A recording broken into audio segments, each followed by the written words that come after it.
All right, good evening. I would like to call to order the Souhegan Cooperative School Board meeting for June 9th at 6:14 p.m. Thank you for your patience. We have a number of people who are still coming in to sign in. I tried to move some people up if they wanted to speak, so we could get a list going, and that the sign-up sheets in the back will stay there and they'll stay open throughout the whole meeting. So if you want to come in so you can hear and participate, feel free to go over and sign at a later time. So I want to say good evening and thank you for attending tonight's Souhegan Cooperative School Board meeting. We are here to discuss and deliberate the appeal of the Resource Reconsideration Report regarding the book Genderqueer. As school boards are responsible for policies, we are going to be deliberating whether the Resource Reconciliation Committee followed the policy appropriately, including whether all RSAs and New Hampshire laws were followed and properly assessed during their work. There are three questions that we worked with our attorney that we will be considering during our deliberations. One of them is, did the Reconsideration Committee follow policy IJL/KEC in its review of the challenged resource? Did the Reconsideration Committee act unreasonably or abuse its discretion in determining that the challenged resource met the selection criteria outlined in policy IJL/KEC? And the third one is, did the Reconsideration Committee err in concluding that the challenged resource did not violate New Hampshire RSA 571B:2? In consultation with our attorney, we chose to adopt a process for the appeal hearing by ensuring that the appellant and the resource committee are present before the board to present information and answer questions. Then we will hear from the public before we deliberate as a board. A few items I would like to speak about before we hear from Mr. Bowden. The Resource Reconciliation excuse me. A few items I'd like to speak about before we hear from Mr. Bowden, the Resource Reconciliation Committee and the public. First of all, thank you for everyone who signed up to speak in advance. We will start at the top of each list as the time comes for public comment. We will go back and forth between the support and the against, so we can have a conversation that occurs between our public that's here, and we can hear a full deliberation of the concerns. We are asking that everyone keeps their comments to 3 minutes, as we have many people here tonight that want to speak. I will give you a 30-second warning to wrap up your comments. As we reach a 30-minute mark, we will continue extending for a 15-minute period, as long as we continue to hear new information. We know that there are many people here who might have the same concerns, and we don't want to continue to hear repeated information because we would be here probably for many, many hours. So we will take that into consideration. The speakers are not limited to who signed up on the sheets. We're just using them to go through those who want to speak first in an orderly fashion. After we have gone through the speakers list who signed up, we will ask if anyone else has comments, and we will also then go to the people who are listening in on Zoom. Based on the number of people attending tonight, if you signed to speak and someone already said what you're going to, you can merely say that you support what was already said. We want to get through everyone and make sure we can hear comments. I want to remind everyone that there are sign-up sheets, again, in the back. You can continue to sign up for them during the meeting. And I want to thank everyone who sent in letters to the school board. There were many, many that were received, and they will be entered into public record into the minutes. I'm also going to ask and remind everyone that we are working through a concern from a parent that affects our community. Please speak kindly about our community and its residents. We are not here to sensationalize an issue.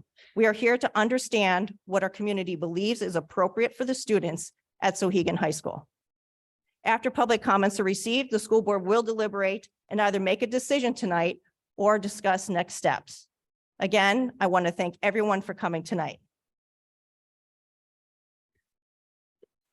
So continuing on with our agenda, I'd like to ask for Mr. Frank Bowden to approach the mic.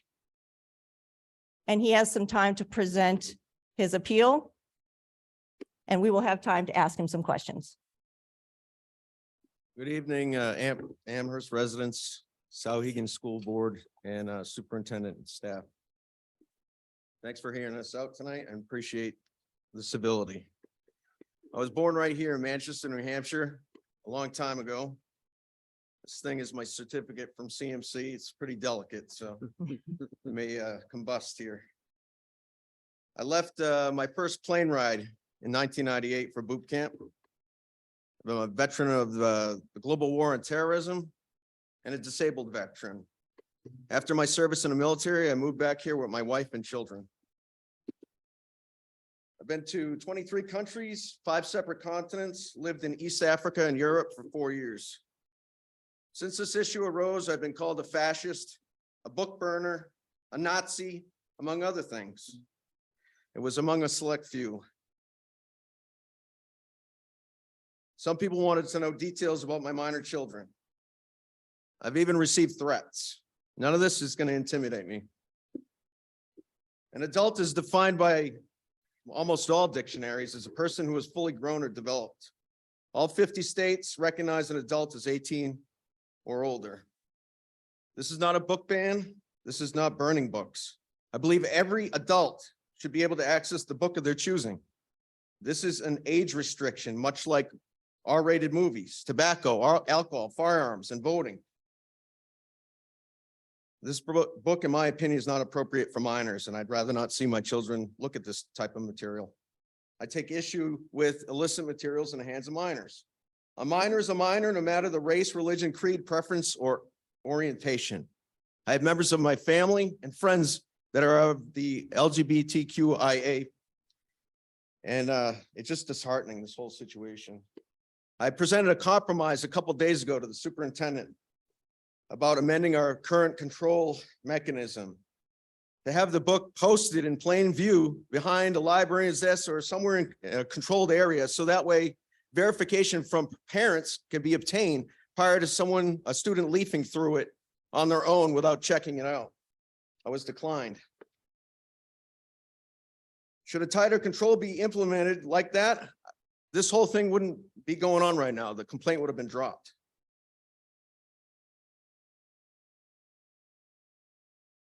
I have a statement that I read off the ALA's website, thanks to another resident in town. It's on their policies and minors' rights. They state, the American Library Association opposes all attempts to restrict access to library services, materials, and facilities based on the age of the library user. This gives me the impression that it's okay for a kindergartner to check out books like this. So what kind of credibility does this association have? They're not above state and federal law. I read the Reconsideration Committee's report. It was about 50 some odd pages. My question is, was most of that material pulled from the ALA's website? I never received my answer to the right to know request in accordance with the RSA 91A. Reconsideration Committee board selection process. How many applicants were there? What was the process for selection over other candidates? I was wondering if I can get that answer today. And thanks for your time. I really appreciate it. Right. Thank you. Frank, you may want to hold on 1 minute. I just want to see, I want to give the board a chance to see if there's any questions or clarifications they would have for your concern. Sure. Is there anyone from the board who has any questions? This one, Ms. Zimmerman. I just want to can you hear me okay? All right, there we go. I just want to make sure we're clear. Are you alleging that there was a violation of the policy, or are you contesting the outcome of the way the policy was implemented? I'm wondering where the information came from that generated the 56-page report. That's what I'm wondering. Was it taken directly from the ALA's website? Where was it from? Was it generated by the people on that committee? Or was it copy and pasted directly from the website? Okay, so just to be clear, there's not a section of the, I hear that, I hear what you're saying there, and I'm not trying to dismiss that, but I just want to make sure I'm clear. You're not contesting that there was a problem with the policy, the way the policy itself was implemented. The policy, the policy to have There did- for the committee came together, those sort of things. Is there something about that that you feel I the just wanted to the written know, policy was how violated? did the process go to select candidates over other candidates? I was told there's about 17 applicants in the town for this certain committee. What was the process to pick one person over another? Was it qualifications? Was it because they had backgrounds in school systems or libraries? What, I think the public deserves to know those questions. Okay, I think you've answered my question. Thank you. Thanks. Any other questions? Anybody else? Mr. O'Keefe. Yes, I have several, if that's all right with you. The first one is where in the policy do you believe that supports your position for an appeal of the committee and the removal of the book from circulation at the high school? Okay, if you look at the RSA and if you look at the definition of the words used in the RSA that are stated there, it's clear to me that the images depicted in the book, some of the text is in violation of that policy for minors. The definition of the word, let's see, harmful, for instance, is listed in the RSA. There's three small paragraphs on the word harmful in that RSA. Yeah, so, sir, on the response from the committee, I believe they addressed that very fact. And so I'm just trying to understand your view of that they erred in that sort of thinking. Let me just find it real fast here. It's on page 10 of the packet that the board had sent out. And it's the second paragraph down. The committee concludes that genderqueer does not violate New Hampshire RSA 571B2 and is not pornographic. The committee thoroughly examined the RSA and found that an accurate understanding of 571B and its subsequent positions of law depends on the correct understanding of the definitions and terms articulated by 571B1 definitions. Because genderqueer does not meet the definition of harmful to minors, it does not violate the actual RSA. I believe there was a Supreme Court case in New Hampshire where the judge said he or she would be the determinant on what is pornographic and what is not pornographic. Do you have that court case? I don't have it with me, but it's on many informationals if you take a look. Okay. My next question is what criteria do you believe should be used to determine whether or not a book should be available in the public high school? And how does the genderqueer book fail to meet that criteria? Without going into detail with minors in the room, there's graphic pictures inside the book, illustrations, and then explanations of those pictures inside the book. So what is the measurement that you think should be in the policy that addresses your concern there? In accordance with the RSA for New Hampshire. Okay, because the reconsideration committee didn't agree with you. That's why I'm trying to understand your viewpoint of. Well, without trying to explain certain descriptors in here, trying to be appropriate, it's a challenge. Okay. I have 4 more questions, but I'm going to defer to my other board members. So I'm going to take all the. Is there anyone else who has questions? No, please go ahead. Next one is how do you believe the presence of the book in the library might impact other students or the educational environment in general? I think it's not appropriate at period, but this is for my children. I came up with a compromise the other day. Yeah. That I don't think it's appropriate for my children to have access to this book. I was told no, that would not work. To have it in a controlled space where verification of parental approval could be obtained prior to letting a kid sit in the corner and read it without checking it out. So at our board meeting, sir, last month, I specifically asked the superintendent if he engaged you in a conversation in terms of whether or not we can provide reasonable accommodations. And the reasonable This took accommodation. place 2 days ago, sir. Bear with me just a moment, sir. The reasonable accommodations being that you would have the ability to go ahead and contact the library staff to say, hey, my child or my student would have the ability to check or not check out a particular piece of periodical in the actual library. Tell me why that doesn't meet your acceptance. That doesn't, because any child can go inside the library, mine included, take the book off the shelf, sit and read it, put the book back on the shelf and leave the library. There's no control mechanism to verify prior to that it's okay with the parent. Okay. And then I guess the natural next question is either removing the book or having this body overturn the reconsideration committee's decision in terms of the process that they took, the decision-making that they had actually made.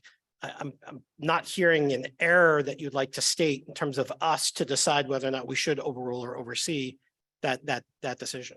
If you guys aren't going to overturn the decision, why can't a compromise be made? Was the decision made for this compromise no based on current policy? I don't know. Mr. Chairman, I think one thing, if we can just state real clear, the scope of tonight's hearing isn't necessarily to debate whether or not the book should be in or out of the library. The scope of this hearing is to determine whether or not the committee erred in its decision in terms of whether or not to remove the book or keep the book in the actual library. The committee had decided that the book should remain, provided a 52-page report identifying the foundation to that decision. And tonight, we're just trying to hear evidence, sir, about why that is incorrect. Why should this body overrule that committee? And I'm not hearing that with all Well, due respect. they're using their source from the ALA. Am I mistaken in that? Yeah. Their source came from the ALA. That's what they're going off, the American Association of Libraries. Their source, when you say their source, That's where they're relying upon to use majority of their argument is to base it off of what the ALA says. I think they also discussed, and we'll have a chance to ask them after we speak with you, Okay. of their discussions to ensure that they discussed RSAs and New Hampshire laws. Questions? Any others? Well said. All set? No, that's it. Thank you very much. And next on our agenda is we're going to be able, the board will be able to ask questions to the Resource Reconciliation Committee. I believe we have representatives here. If you would mind coming up to the mic. And if you could introduce yourselves as well, please. Hi, I'm Elizabeth Charbonneau. I'm the Humanities Domain Leader here at Souhegan High School, and I was the sitting administrator on the Book Reconsideration Committee. I'm Sarah Kunyosian. I'm the Library Media Specialist here at Souhegan High School and was the librarian sitting on the committee. Thank you. Are there any statements you'd like to make before we ask them any questions? We are standing by the decisions and commentary we provided in our report. Okay, thank you. I'd like to ask the school board members if they have any questions for the Resource Reconciliation Committee. I also have 6 questions, but I'll defer to the other side. Any other questions? No? Mr. O'Keefe? The first question for you is in policy IJLKEC, which is the policy that discusses the process. Can you tell me in terms of under that, the request for informational reconsideration, did anyone attempt to address the petitioner's concern in advance of starting the formal process? I think I might need some clarity on your question. I'm sorry. Yep. So in terms of the actual formulation, there's a Yep. part of informal reconsideration, Mhm. and that's under section 2 of the actual policy. And so my question is did we jump immediately to the committee, or was there an attempt to address the petitioner's concern prior to us moving to the formal committee? So my understanding of the process is that we moved pretty quickly to the request from the complainant or the petitioner. And upon that, it was appropriate to begin the process of forming the committee and putting that process together. But Sarah can correct me if I'm wrong. I can speak to that. So upon receiving the letter from the complainant, the letter was not was not filling out our reconsideration form. So at that point, I emailed the complainant and gave him the information that he needs. I said, if you would like to move forward with this, you can. And then it's in the complainant's hands at that point to initiate. So we did make contact. We gave the information that is outlined in the policy. And then it's in the complainant's court, whether they're going to, whether they'd like to turn that in or not. Only after we receive the completed form does the committee work begin. Thank you. What was the process followed by the committee reviewing the request to remove genderqueer book from the public high school? So we were mainly focused on the specific complaints and issues that were brought up in the form that was filed and the letter that was sent. So upon reviewing that, we knew that one of our primary tasks was going to be to ensure that the material followed policies in terms of its selection and placement in our library. So that was one of our first objectives to discuss and determine. We also wanted to address the specific allegations about the violation of the state RSA and whether there was merit to those. And lastly, we had the objective of deciding whether or not the material should remain accessible in our library upon our discussion and findings. So what were the main arguments that were presented for those on the committee that were actually in favor of keeping the book? And what were the counter arguments for removing the book? The counter arguments for removing the book were present in the complaint that was filed. What we really tried to do throughout our entire process was not sit down and say, we should keep this book and here's why, but really to just begin by looking at the policies and procedures for selection of materials and determining whether or not those were filed. So we really tried to not jump to our final conclusion of whether or not the book should remain and just begin with, what is the policy? Was the policy followed?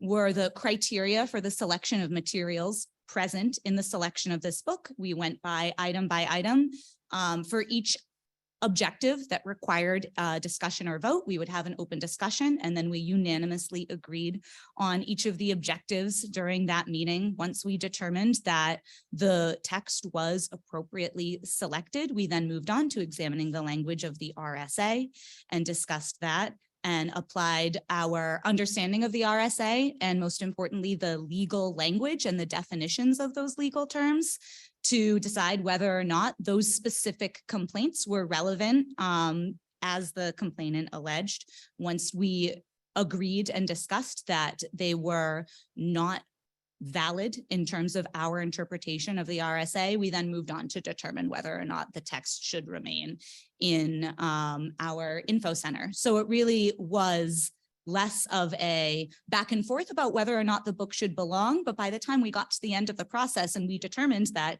yes, it had been appropriately selected and the RSA did not mean that the book's presence in our library was violating any laws, we did determine that it should remain there. Was it your opinion that anyone came into the committee meeting with a predetermined decision on the book? We actually went to great lengths to not know that. We thought that would be harmful to the process. So we had a pretty tight protocol. Sarah and I spent a lot of time working on how we would go about our discussion because we wanted there to be meaningful dialogue, and we thought it would stifle the process and defeat the point if we all came in and said, well, we all agree about this here, now let's just move on. So we really tried to just go item by item and discuss each one on its merits rather than have any, agreement before proper discussion could proceed. We also felt it was really important for that reason that we did not know what other people's opinions would be. And we wanted to make sure that people felt safe and free to voice any differing opinions. And if we were to share our, internal verdict from the start, that would not be productive or conducive to the important decision we had to make. Thank you. I've got two more questions if I can have. Yeah, additional time. please go Great. ahead.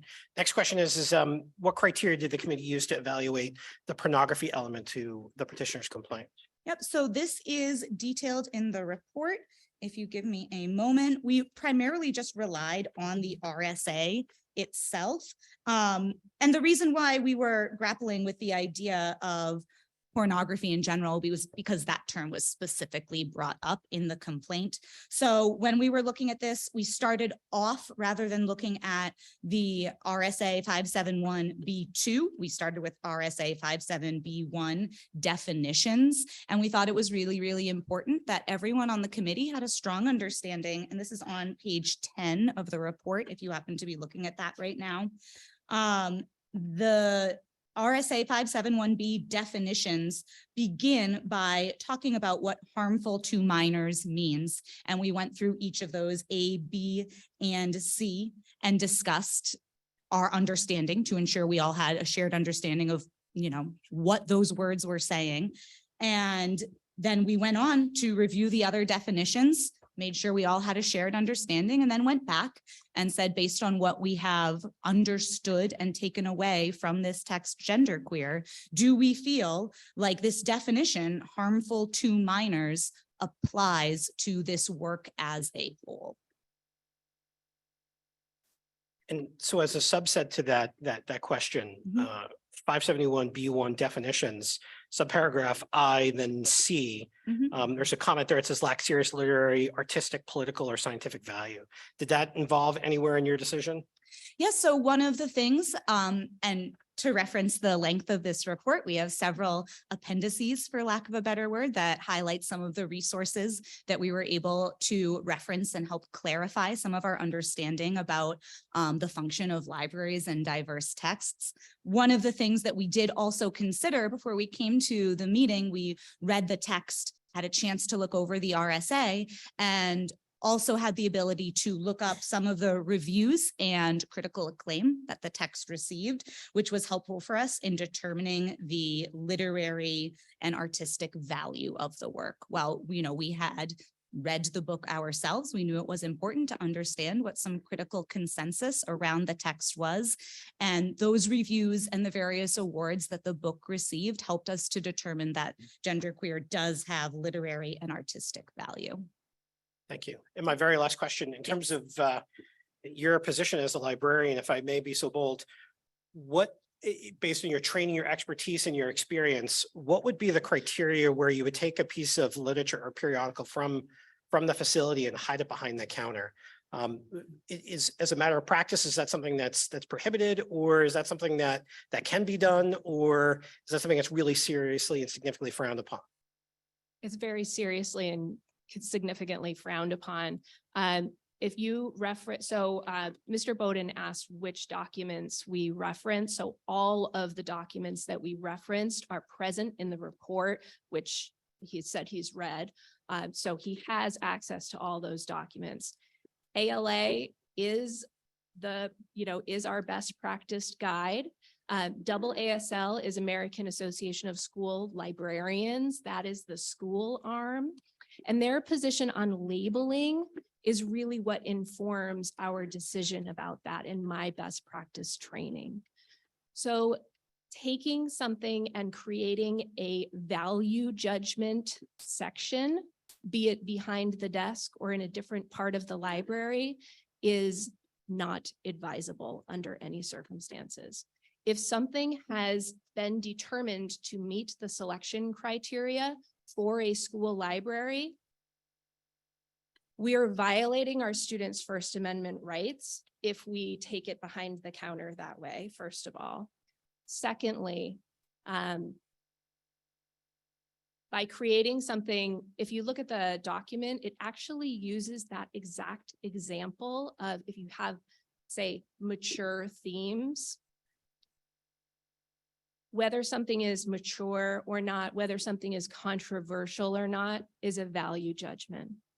You cannot make value judgments about these, or else we're in trouble in terms of the Constitution and violating students' First Amendment rights. So it is absolutely in line with our best practice to not concede to hold one book behind the desk.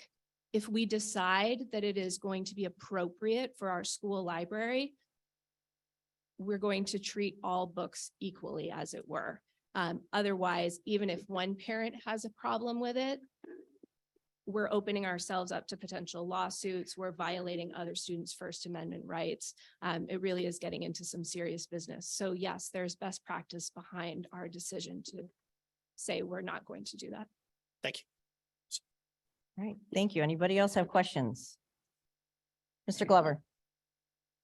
Hi, I'm just curious, in your selection process, if you could give us some sense of, either throughout your career or maybe on an annual basis, how many titles you select, and if you, with some regularity, reject titles, not this one specifically, but as just as part of your role. Is that something that you typically will do on a regular basis, is reject titles, and what are some of the bases for that? I'll say it doesn't happen very often, and it's also out of respect for taxpayers' money, right? Because we've already spent money on it. So we want to do our research beforehand, ideally, before we purchase. So we're not purchasing willy-nilly and then saying, oh, geez, this doesn't work, right? So it is normal practice to go through everything that is in the selection criteria, including consulting professional the selections, the standard selection sources that we use. And that really helps us. In the complainant's letter, he said that this book is for 18 plus, according to Amazon, but Amazon is not one of our professional standard selection sources. School Library Journal, Kirkus Review, Book List. So there are standard selection sources that we use and that have been approved for that. So if I saw that all of those sources said 18 plus, and I was seeing in the pros reviews, hey, you really don't, I would follow that and I wouldn't buy it for a school library. There were a number of things, and that's all detailed in the report, that was the impetus for buying this particular text. I don't use Amazon as my gauge for, I use my professional selection sources. Beyond that, the impetus for this particular text was student demand. Students had seen a noticeable gap in our collection in terms of the representation of asexual and non-binary people, both in the fiction and nonfiction categories. This is in part a larger problem with representation in publishing that we don't have control over. However, as is detailed in the selection criteria, student voice is really important at this school. And it's really important that our students feel seen in the collection. So that's really important to me. So when I find a text that is award-winning, that meets our, that is age appropriate according to our standard selection sources and fills this need to show the lived experience of an asexual, queer, non-binary person, when really that was an observable gap in our collection, those were some of the things that drove my process. To your larger question, does that ever happen that we buy a book and I get it in my hands and I find out, ooh, maybe this is too much? Yes, that does sometimes happen. Again, I think I remember maybe, this is my 5th year as our librarian here, and I think maybe there's like 3 books maybe where that's occurred, where I thought it was probably going to be okay. And when I really read it, I thought maybe it was too much and probably not appropriate. So we have pulled in those scenarios. Thanks a lot for that color. I appreciate it. Any other questions from the board? No? All right. Thank you very much. We Thank you. appreciate your hard Thank you. work. Okay, we are going to enter the public comment section. I'm just going to pull up my timer. So how we're going to work this is I have the speakers list, and I think there's some additional speakers. I will have those lists brought up to me. We're going to do a support, keep the book in the library. Mike, on my left, your right. Against Mike is on the right, my right, your left. That means take the book out of the library. Does that make sense? So support and against. I'm going to call up back and forth from the top of the speakers, each of the speakers lists. And we'll engage, and again, this is a public comment section, so it's going to be a listening for us. And you will have 3 minutes to speak. After about 30 minutes, we'll assess where we are. If we keep hearing repetitive things over and over, we're going to ask everybody to say, please evaluate whether you're going to speak. Repeat something that's already been said. And whether you feel the need to say, or you can just say, hey, I support what's already been said. Thank you very much. And we can move it along. Does that make sense to everyone? Okay, thank you. So I'm going to start. Wow, we have quite the list. Okay. On the support side,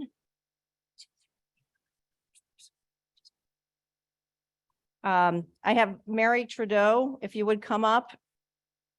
And if you would like to say your public comment, and then I will pull up somebody on the against side, Aaron Kaplan, just so you know, you're next on the list. Hi, can you hear me? Yes. I'm Mary from Derry, New Hampshire. I'm speaking to you today because I care about Derry. I care about its surrounding towns. I care about our state. I care about our country, and I care about the world. I have 5 children. 2 are straight, 1 is gay, and 2 are transgender. When I was told they would be part of the LGBTQ community, my biggest fear was for their physical safety. I was concerned that they would endure physical harm, even to the point of death. I want to tell you about my children. My daughter is gay. She is physically beautiful. She's a highly successful businesswoman. She's married and has a little boy. She's an amazing singer. She owns her own house. She pays taxes. She's a contributing member of society, and if you met her, you would love her. My transgender son is quite handsome. He studied psychology. Following graduation, he became employed working in the field of drug and alcohol rehabilitation. He has helped many people reclaim their lives. He's an amazing musician and plays the guitar and sings. He pays taxes. He is a contributing member of society, and if you met him, you would love him. My transgender daughter is gorgeous. She just graduated from college and has already started working in water management, keeping the Earth's water clean for you. She is an amazing musician, plays guitar and sings. She will be paying her taxes. She is a contributing member of society, and if you met her, you would love her. My children are the kindest, most caring individuals I know. When you identify a group and tell them that they cannot speak through literature, you legitimize hatred to every single individual person in that group. Additionally, when you limit the freedom of a specific group of people, you open the door to limiting that freedom to other specific groups of people. If you want the freedom to practice your religion, if you want the freedom to speak, then you must give it to everyone. We speak through books.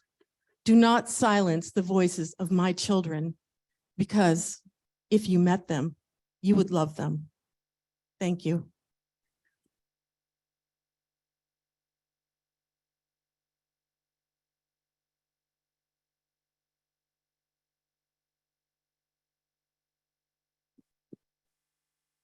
Aaron Kaplan, Amherst resident, speaking in support of a opt-in compromise that I sent earlier today. The review committee's report states this book fills an observable collection gap for books on this topic, yet a search of the Souhegan Library for the term LGBTQ yields 16 titles, transgender 54, and gay 181 titles. If a gap existed before, it no longer does. This proves that a restriction is being requested not out of bigotry, but as there are hundreds of other titles to pick from, but due to this particular book's sexually explicit images and wording. The committee wrote this book is not harmful to minors and that the only students who will read this book are those who seek it out. It is purely optional. I disagree. One example is a student that has been victim to sexual abuse or simply does not want to see these images is exposed to them on school grounds, walking by another student reading it. That's one reason I can think of, but this board has given 65,000 reasons in the form of $65,000 or more in legal fees for an incident in which a board member inadvertently, accidentally played an audio clip on his cell phone at a committee meeting that, quote, could be deemed by a reasonable person as inappropriate and of a sexual nature. This caused several adult staff members to quote, become uncomfortable and immediately impeded their ability to participate in an effective way. Might these images not elicit the same response in a minor child or even an adult? These images are just as, if not more explicit than the 10 seconds of fleeting audio that would never be heard again. Apparently, that board member was then put through the ringer unnecessarily. Due process concerns were immediately raised. Other members insisted on proceeding anyway. I am not doubting their intentions and assume they wanted to enforce this district's sexual harassment policy in Title IX, as they stated. One member was grateful that no students or parents were present. They did not want to be deliberately indifferent to known allegations of sexual harassment. Quote, it is our obligation, our duty to our community to protect those individuals. Well, today, that same protection is due to all occupants of this building. The board took immediate action to protect employees by removing the member from committees. Some would say he was banned. I would say he was temporarily restricted, as a year later, the matter concluded right back where it started by finding out due process wasn't abided by. It never should have happened. If there had been some educational content preceding the explicit audio, some say the whole matter could have been avoided. But of course, you would have proceeded. Sexual harassment is defined by our policies, displaying even sexually suggestive pictures. Of course, you would be bound to investigate complaints stemming from the not just suggestive, but sexually explicit images within this book. If not, you would be, in your own words, deliberately indifferent to those complaints. You'd be disregarding our sexual harassment policy, possibly federal law as well. That might set us up for paying opposing parties attorney fees. You'd be facing an opponent in court that you cannot beat your You have own former 30 selves. seconds just to Your wrap up. own words would be used against this district. So let's continue the established track record this district has for taking sexual harassment seriously, adopt the reasonable opt-in compromise that everyone might not be 100% happy with, but will be 99% satisfied with. Please see to it that this community and its taxpayers aren't put through the ringer like that board member was put through the ringer. Now, after just listening, I hope you grant me just a few seconds. I did You not have write 3 this. seconds. 3 seconds. Might I speak the ALA? We have no, I'm sorry, we have a large list. Maybe at the Thank end, you. well, if there's more, Thank you. thank you. All right, Matt Black is the next. Might I say one thing, though? Might I say one thing? No. As far as respect, the board answers, not anyone in the audience. I did not speak over anyone. I promised to not to. And when people are yelling at me, no, that is unacceptable. I am respectful. I expect the same in exchange. Yep, thank you. Matt Black, and then Linda Kaiser, you will be up after Matt. My name is Matthew Black, Mount Vernon. Sorry. Is this okay? All right. All right. In any library, there could be materials that a parent feels is inappropriate for their child. Of course, they are free to restrict their child from accessing anything they want. It's also very easy to use an accusation of inappropriate content or pornography as a tactic to try to remove content that one simply doesn't like. Here's an example. The Souhegan Library catalog shows that the movie American Beauty is available to borrow on DVD. If I had a problem with Kevin Spacey movies, which, knowing what we know about Kevin Spacey, we might actually have, but and wanted to remove them from the library altogether, I could easily write a letter to the school board demanding that the movie be removed because it's pornographic, contains nudity, sexual intercourse, and scenes depicting sexual content between an adult man and a 16-year-old high school girl. I could get very explicit. There are body parts, there are activities, just like we were talking about in the other book. Of course, American Beauty is not actually pornography, and neither is the book genderqueer. Those who read the book know that the content in question is a strange, awkward, uncomfortable encounter for the characters themselves, and that as they try things out and learn about their own identity and sexuality.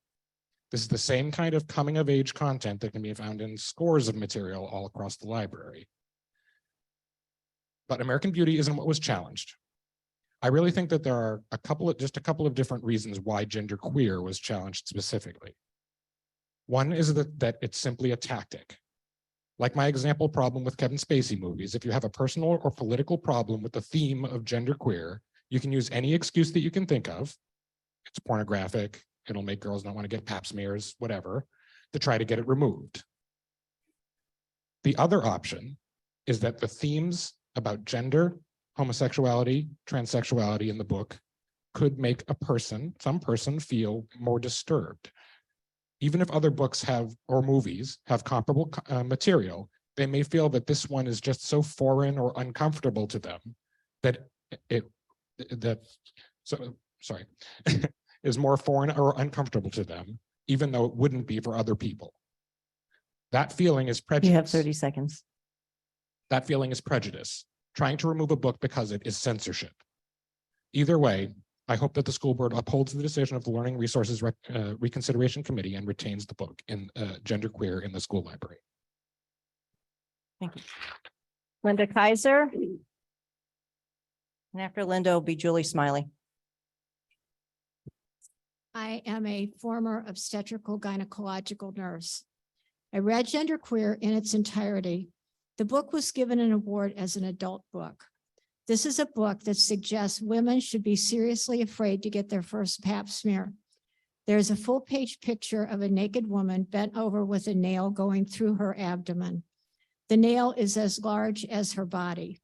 The author says, quote, "What I experienced next was 45 seconds of the most excruciating pain in my life." She felt as she had been stabbed through her entire body, and with this came a wave of psychological horror at the realization that anything could go through my body. She states, "Of course, I already knew this fact intellectually, but embodied knowledge is an entirely different matter.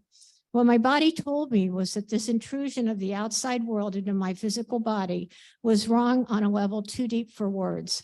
If I could have removed the vagina out of my body after that experience, I would have. In lieu of that, I promised myself nothing would ever enter it again." On her second pap years later, she had to be pre-medicated for anxiety, and she was given oxycodone and lorazepam. We did 20 pap smears a day in our practice. Never once, not ever, did any woman walk out of an exam room and say, "This was the most excruciating pain I've ever experienced." Not once, not ever, did we ever have to pre-medicate any woman for anxiety to receive a pap smear. The CDC says that regular pap smears are the most important thing that a woman can do because cervical cancer is the most highly preventable form of cancer there is. And in our office, we found abnormal paps from one 6-month exam to the next 6-month exam. And sometimes they were a dysplasia, which is like a class 3 pap, a precursor to cancer. And sometimes in that 6-month period, you guys, we would find a carcinoma in situ of the cervix. So when I read this book, all I could think about was these people, these young people are going to read this book and they or their boyfriend are going to feel like this is the most excruciating pain possible to have. Why would I ever want to have something that would cure the most preventable form of cancer in the world? And so that's the reason I think this book should be removed from the high school library and put in the adult library. I think that's the appropriate place for an adult book. Thank you. Thank you. Julie Smiley and then Donnie Hodgkins. Hi, everybody. My name's Julie Smiley. I'm a resident of Amherst, New Hampshire. I'm a parent of 2 Souhegan kids and an aunt to a transgender nephew. So this is kind of personal for me. It is vital that we recognize that this book ban attempt affects very real, very vulnerable local kids and their parents. Genuine physical, emotional, and psychological harm has already been inflicted by this very attempt. And that is not an opinion. That's a fact by speaking to people locally. We are talking about banning a book called Genderqueer. We're not talking about banning the movie American Beauty or other more erotic texts that are in the library. We're talking about banning Genderqueer. The porn claim is bogus. Most of us have come across some actual porn, probably incidentally, and this is not pornography. A fact that's well documented by the thorough 54-page report the school was forced to publish in response to this ban attempt. I'm not going to detail all the facts here. They've already been discussed and are accessible. Also key to note, these book ban attempts are supported by documented hate and extremist groups such as Proud Boys, Oath Keepers, and Moms for Liberty, groups with a broader agenda to undermine our public schools and our government. I choose to stand with our schools, with our educators, and with our librarians. We need to restore and maintain faith in these valuable and respected institutions. We cannot allow professionals to be undermined by opinion. Everyone is one of those, and well, we know what those are. Finally, what harm will result in a 14-year-old seeing this book at the school? None. Will a more sensitive parent be a little upset? Well, maybe, but I'm more upset by school shootings, lockdown drills, that our much younger students are forced to endure. I don't see the protect the kids from harm folks taking much action from there.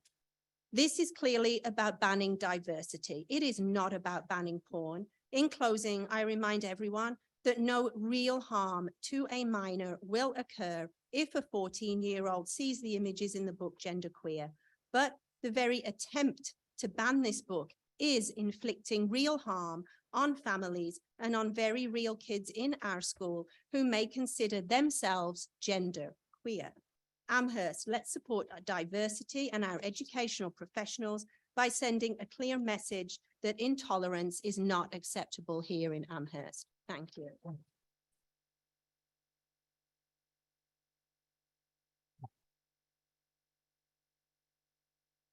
And after Donnie will be Lisa Eastland. My name is Donnie Hodgkins. I'm a resident of Amherst. I am not a member of the Proud Boys or the KKK or any of the hate groups. I do not hate anyone. I feel I accept everyone and their lifestyle. I guess I'm kind of libertarian in that respect. I want people to live their lives with the ones they love, the ones that they want to be with. However, I do feel we have limited space in our library and we need to take careful consideration and do properly selected age-appropriate books for our young readers. I don't have a problem. I read the book cover to cover, looked at all the drawings. It's not a particularly intellectual book, but that's my opinion. I also have opinions, and I feel that a lot of the information in the book is very subjective. One person can look at it as pornography. Another, oops. Sorry. Oh, well. Another might not see it as pornography. That's what diversity is all about. We have the right to think what we want to think individually. I feel there has to be some sort of a solution that the school board, the librarians, the people in Amherst could come to, possibly some sort of a all access pass for library readers that the parents sign at the start of the year saying, yes, my student has the ability to read whatever book they would like to read in the library. Put that on their library card or however it's done. And then they could discreetly go in and be allowed to check out any book they wanted. And if parents didn't like that, it didn't opt into that program, the child would not be able to read just anything freely. Those are my opinions. I feel like this is not a situation that needs to divide our community. I think we can reach a reasonable solution for everyone, and that's what I hope happens. Thank you.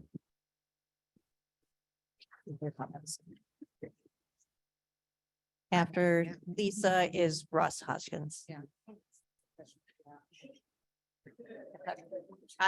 Hi, Lisa Eastland, 19 River Road, Amherst. So I just want to say thank you to everyone who's here. I guess at home, it looks like there's not a lot of people here. So if you're at home, there's like 200 people in the auditorium, which says to me that the parents and the community members of Amherst and Mount Vernon have a vested interest in this topic. And so as a board, I appreciate, I thought you were kind of crazy opening this up, but I appreciate that you did this and that you're looking at ways to make this process better. in that being that we don't have to keep doing this every single time. So I'm anxious or looking forward to what is going to come from the board after this, because my opinion on all of this is bad for business in Amherst. We cannot be a community that is constantly having public hearings about books and what we're going to have in our libraries. And I don't want to discourage parents' interest and concerns, but this is not how we want Amherst to be seen in the news. If this continues, we're going to be hindering businesses who want to move here, families who want to move here. It's bad for business. So I am interested to see what is going to come out of this so that we're not here all the time. Like that somehow you all come up with something that people go, okay, I don't agree with it. I don't like it, but I can live with it. So thank you very much. I appreciate your time. Thank you. Russ is coming forward, and Carrie Rake, you'll be after him.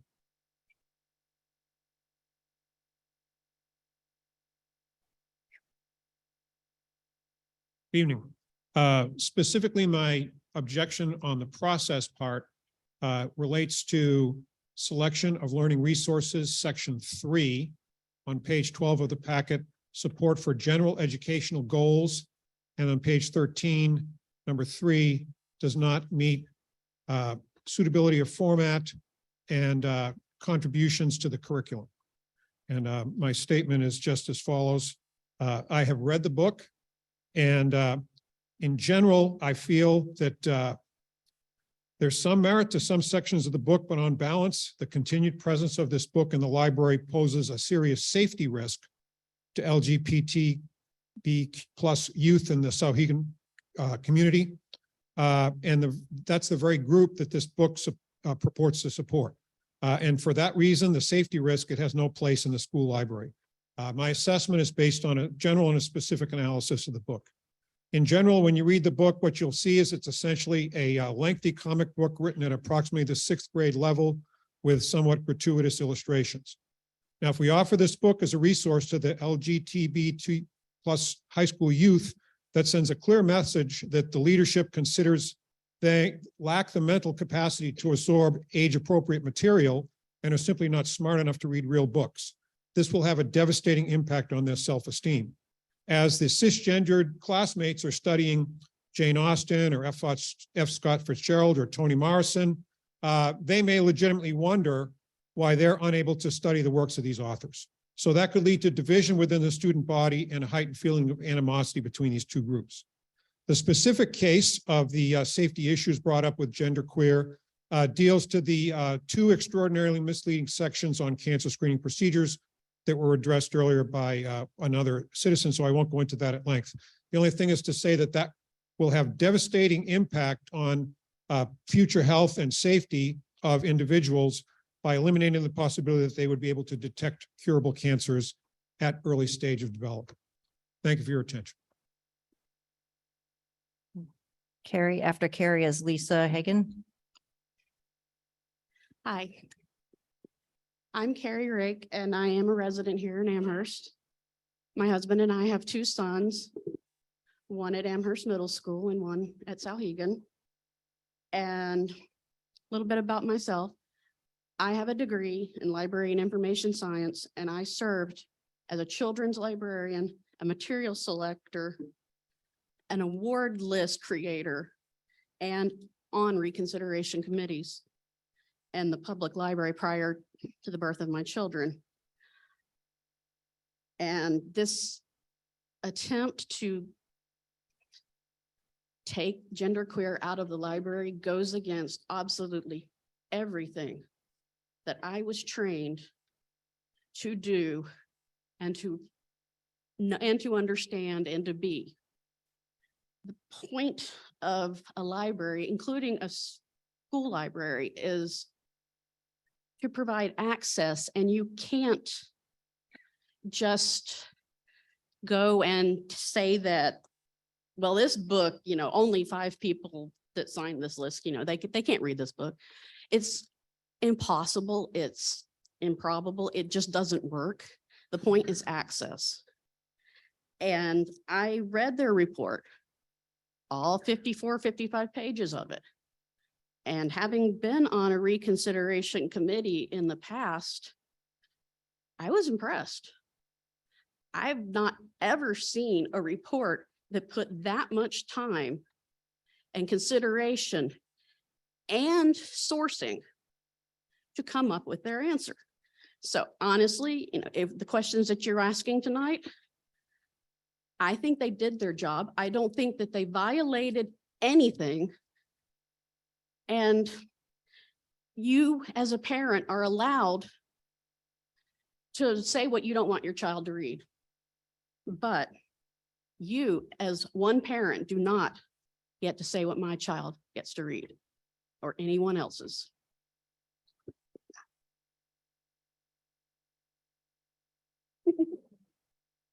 You still have And- 40 seconds. just so you know. Excellent. I think I can fit it in. But not only does the American Library Association say that, and just, I realize I might be biased in some people's minds, but we're not social justice warriors in witless tools, which I was accused of being on the neighborhood page recently. And so I'd also like to point out that in SAU 39's own selection and reconsideration policies, they say the same thing. No parent has the right to determine reading, viewing, or listening matter for students other than his or own children. So I appreciate the complainant's concern, but no. Thank you very much. Your time is up. Lisa, and after Lisa is Kate Thompson. Hello, my name is Lisa Hagan and I'm an Amherst resident. I want to say to the LGBTQIA and to transgender and cisgender and every gender in between that you are loved and you are cared for. And I oppose having this book because I feel like it damages all children under the age of 18 simply because it has sexual acts graphically displayed. And I think for a developing mind, that's not good for any of them. I think it's bad for students' well-being. I think parents should have a say in what their children read. It is available in public libraries, and so it should be available there. However, in a school, children are put in charge of those we elect, those we pay taxes to. We're trusting them to help protect our children from material that is just not appropriate. I think it's just damaging to any student, no matter what you identify as. Again, they are loved and they are cared for. I appreciate the reconsideration committee, the diligence that they put in and their references. But I disagree with that they say this book has literary and artistic value. Hustler and Penthouse and pornographic magazines also have literary and artistic value. Some people even claim that they read it for the articles and not for the graphic pictures that are in there, which aren't always sexual. In this book, there is genitalia that opposite sex, same sex are manipulating. And I just think that's inappropriate. There's a talk about, is it erotic? Is it pornographic? But I think by nature, when you see images that are described that way, that it is erotic. What else do you conjure up? I understand a biology book that shows like reproduction. That I would consider as education, but this is purely for fantasy and sexual gratification for pleasure only. And so that's where I stand. Thank you, everybody. Thank you for your comments. Kate Thompson. And after Kate will be Janelle Bowden, sorry. I have nothing to add in support of the book other than what was in the report and what has been said tonight, but I do want to say some things in support of our library and our librarians. I'm a retired school librarian, member of the American Library Association and AASL. So I'm very familiar with the policy on access to materials.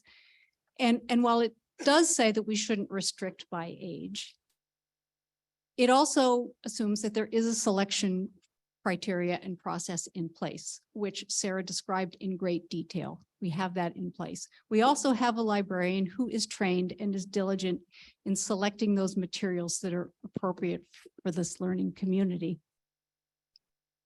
This is the vital thing that libraries and librarians do for us. They provide the access to that collection. The other thing that they do is they teach our learners how to consider those multiple viewpoints, how to create new understanding, and how to make responsible decisions.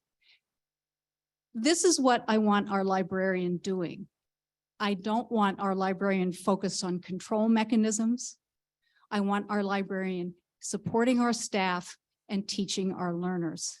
And I would also add, in support of what Lisa says, we can't keep going through this process. This is drawing resources away from our educational process and not allowing us to focus on our learners. Thank you.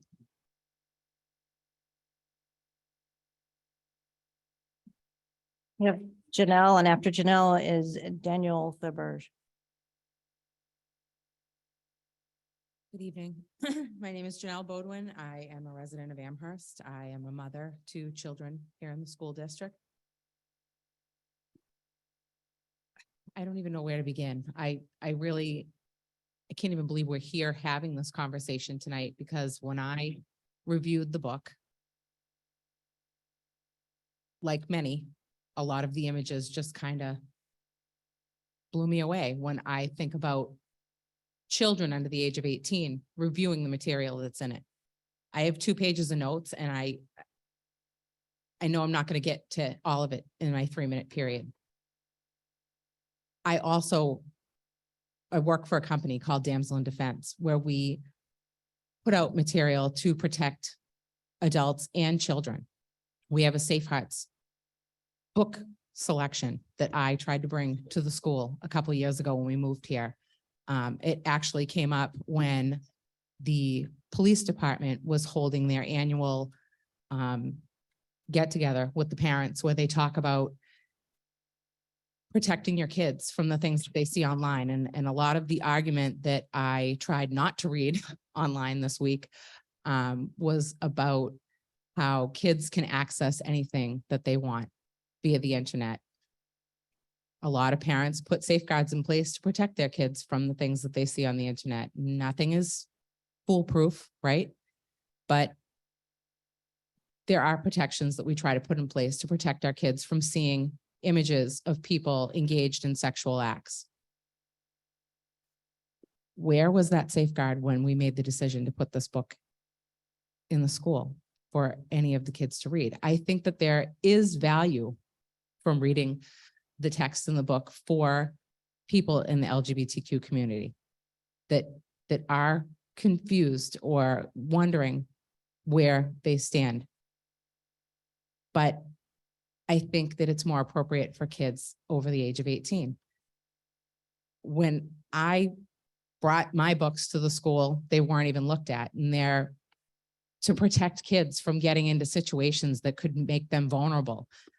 I think that making images like this available to kids to view anytime they want.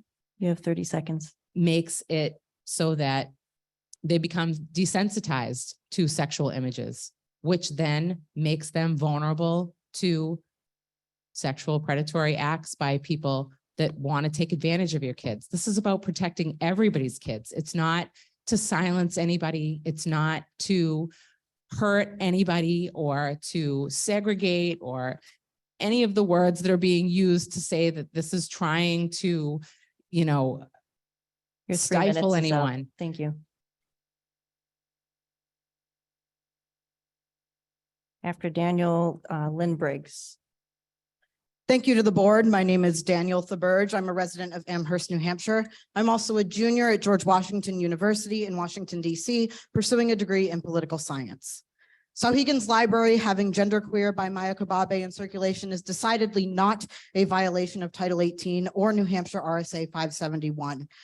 To compare this book to a Playboy magazine, as Mr. Bowden did in his letter, is insensitive, harmful, and meant to stir controversy over something meant to be informative.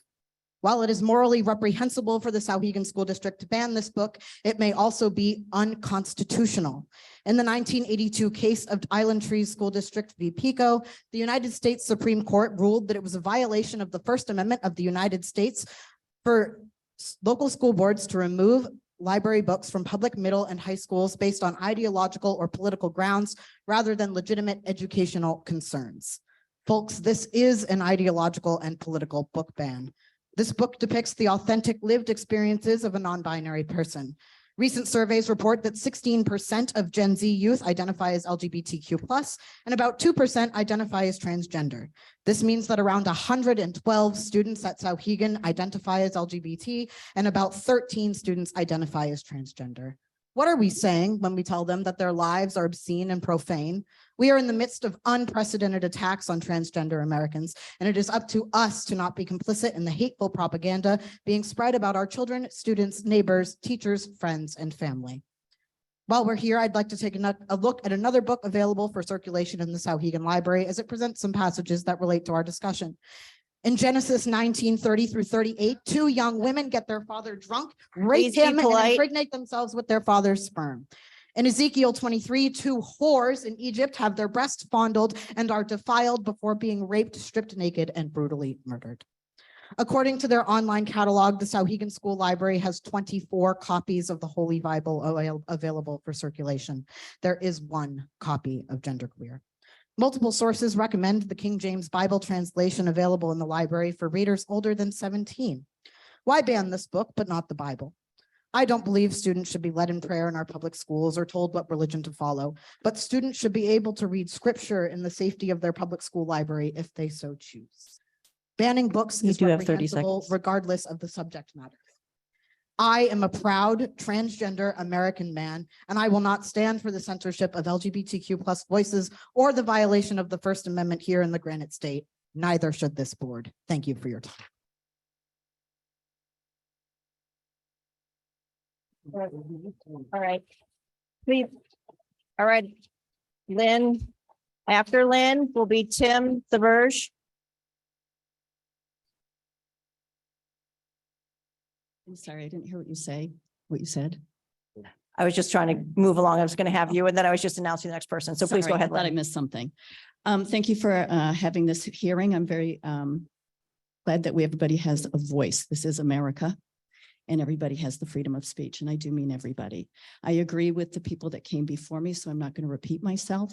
However, I do need to point out the New Hampshire Constitution, Article 10, says government being instituted for the common benefit, protection, and security of the whole community. That has not been observed, in my opinion. It is also not for some or part, and it's not to be used for private interest.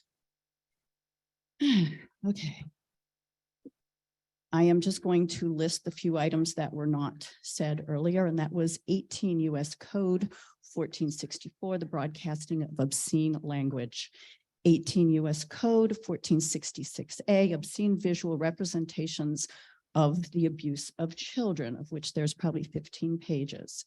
18 U.S. Code 1467, criminal forfeiture, which applies to anybody that is complicit and continues to allow pornography and these type of things to children under the age of 18. 18 U.S. Code 1469, presumptions. I'll leave it at that. You can look them up and do your own research. This is not about book banning. This is about appropriate material for children under the age of 18. It's available in the public library. I do not believe, in my opinion, it should be in any school library. Thank you. Thank you. After Tim is Dwayne Purvis. Good evening. My name is Tim Theberge. I live at 26 Middle Street here in Amherst. I have 1 student at Souhegan, another at AMS, and the proud father of Daniel Theberge that you heard a few minutes ago. The fact that there are more people here tonight than that we're here at deliberative session shows that this book, without question, has serious political value. As a point of information, the average American is considered to have a readability of equivalent to the 7th or 8th grade. So that book in question might be perceived as written at that level is actually entirely appropriate for the average American. I just spent a week in DC for work, fulfilling my oath to uphold and defend the Constitution And so here I am tonight having to defend it against those who would seek to restrict the First Amendment rights of our students. Let's be very clear. This isn't about whether the book is vulgar or obscene. This is instead absolutely about the LGBTQ+ community it is written for and about. Those that seek to ban this book will use the dog whistle of grooming or woke or some argument about the decline of American morality. The schools aren't grooming children. They're not woke. They're creating welcoming places where all students, regardless of race, creed, gender, sexual orientation, or gender identity, can access their constitutionally protected right to a public education and expression of their First Amendment rights. For those members of our community concerned about the health of young women, they should support the wide adoption of the highly effective HPV vaccine. If you don't like what's on TV, change the channel. If you don't like what's on the radio, turn it off. If you don't like a book in the library, don't read it. It's sad that on the near anniversary of D-Day, we once again find ourselves having to defend the freedoms from fascism. My grandfather went to fight fascism. Alfred E. Lucock, in Keeping Life Out of Confusion in 1938, wrote, "When and if fascism comes to America, it will not be marked with a swastika. It will not even be called fascism. It will be called, of course, Americanism. Do the right thing, stand on the right side of history, and don't give in to those that would start banning books in our libraries." Mr. Purvis. After Mr. Purvis is Elizabeth Kuzma.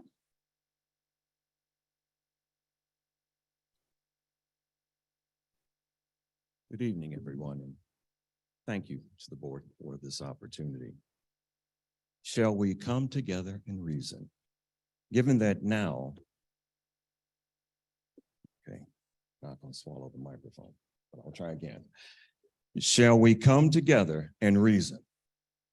Given that now the national political parties are brought into a local concern, and it is easy to talk at one another, but not listen or reason, I hope this meeting will allow for an opportunity to have honest adult conversations and use wisdom to make decisions. About a month ago, I was asked to read the book Genderqueer to understand what was the fuss. I did, and there are many concerns depending on the audience. If the audience is adult, then I don't care. As of the printing of this message, Amazon has the book listed as for 18+ or adult. However, this book is made available to minors. And this book has both explicit sexual language, sex acts, and illustrations. Some are not concerned with sharing this material with minors. I am concerned and would recommend this adult material be placed in a specific adult area. Surely there can be found accommodations that work for all parties.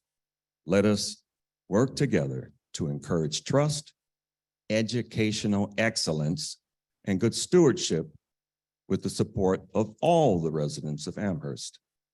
Now, you guys are the board. You are the governing body. I will ask you not to handcuff yourselves into making or not making a decision.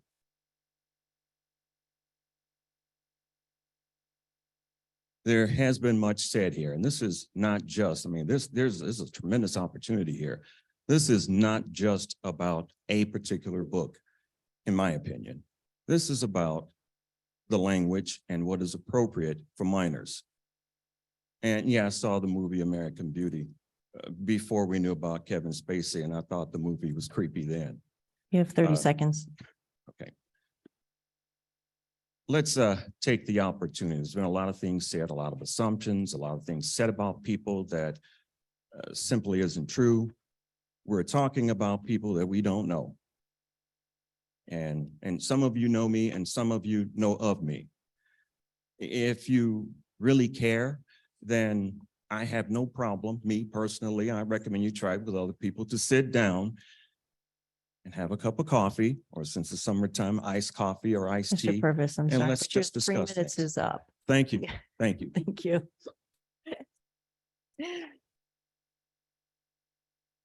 ahead. I was just gonna let you introduce. like- So, yeah, I'll let you go and then I'll. Let's know what's next. All right, Elizabeth Kuzma, Amherst. I want to echo the voices and comments made by those that have come before me, but I would also like to point out that this appeal should never have hit this point. Of course, the complainant didn't like the findings because it didn't end in the removal of the book. He provided no additional information about wrongdoing or misinformation that would have warranted a reconsideration of the committee's decision. No, he just said he didn't like the outcome.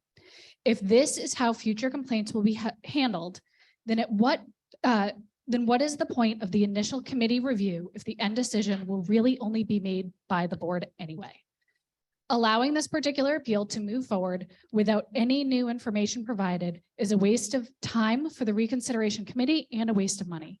I encourage the board to clarify the policy to outline the appeal process and what constitutes grounds for appeal.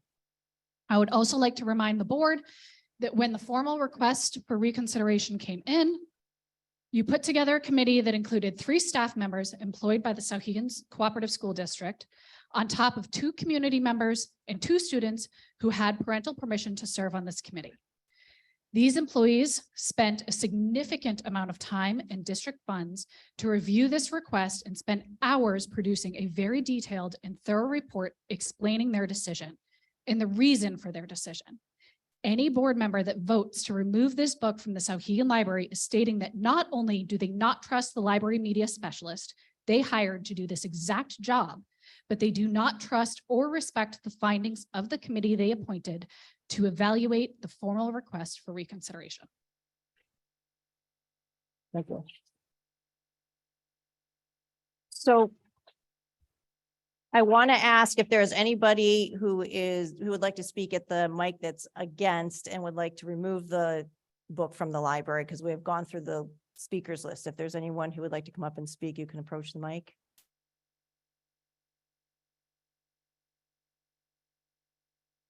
Just state your name and your town of residence. Just, well, quickly, I already spoke, but since no one else, can we come back? Yes, that's quite all right. Thank you. Okay, so Aaron Kaplan, Amherst. Again, I would like to see a compromise. Now, there was much said about book banning, burning, which evokes images of Nazi Germany. And I do want to say this is very important because things like this tear communities apart, neighbors calling other neighbors pedophiles, witless, fascist, authoritarian, Nazi.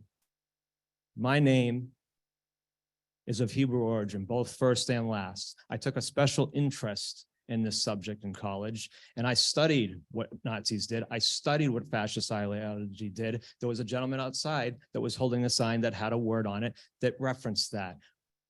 I spoke with him. We had a respectful conversation. He heard what I said. I heard what he said. I respect the hell out of you, sir, for that conversation. However, I just saw other people with shirts that are calling their neighbors bad guys. You are not my enemy, and yet you look at me as though I'm your enemy. I'm here to try to compromise.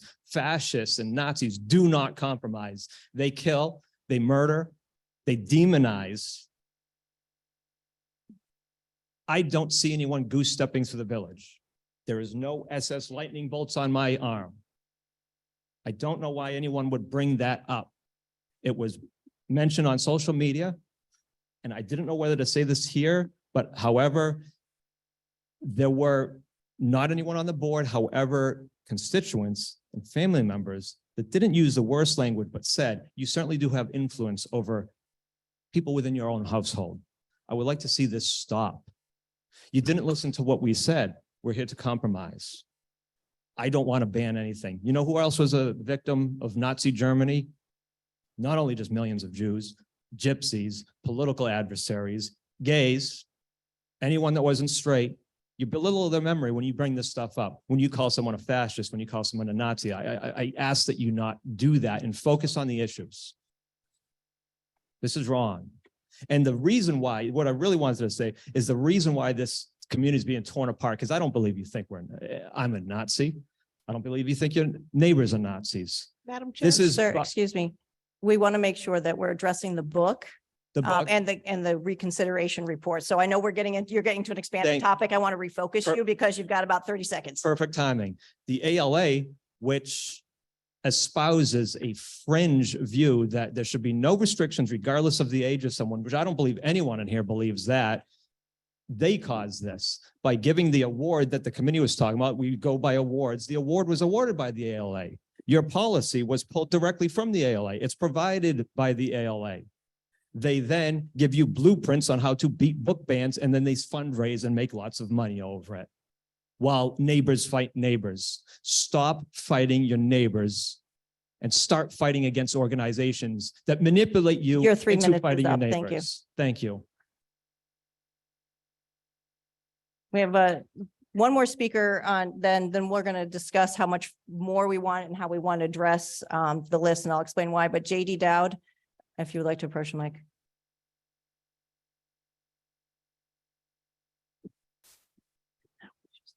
Hello, my name is JD Dowd and I graduated from Souhegan on Friday. So, yeah. So I'd say I have a pretty specific position, being someone you all think you're all speaking about needing to protect in this decision. I was also, before I graduated, I was a paid employee of Souhegan as a librarian here for 4 years. So I'd say, yeah, I have a specific position here. So I'd say I didn't even think about this book being pornographic until I heard this banning claim. I didn't understand how someone could read this book and have that be their only takeaway. Because this book is so much more and has so many more standout points, which I think shows its literary greatness. This is a memoir about the life of a trans person, a coming of age tale. We go through many changes and moments of self-discovery in this age group, so coming of age books line the walls of our library. This book speaks to many people and makes many who've had experiences as niche in Amherst, New Hampshire as this one, make sure they know they're not alone. Pornography is categorized as material intent on arousing the reader.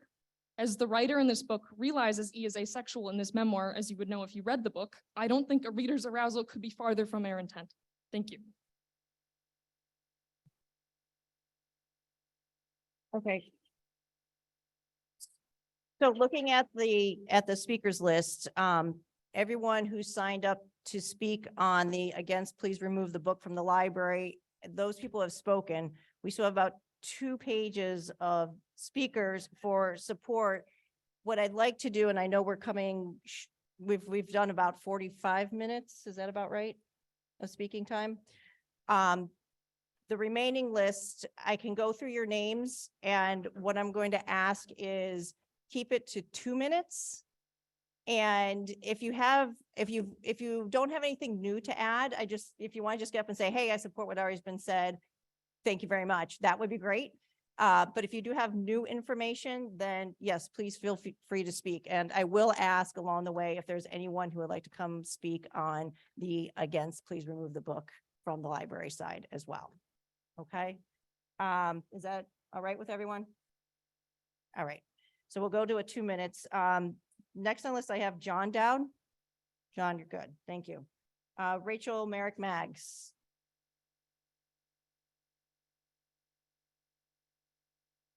Hi, Rachel Merrick Maggs. I am an Amherst parent and an attorney.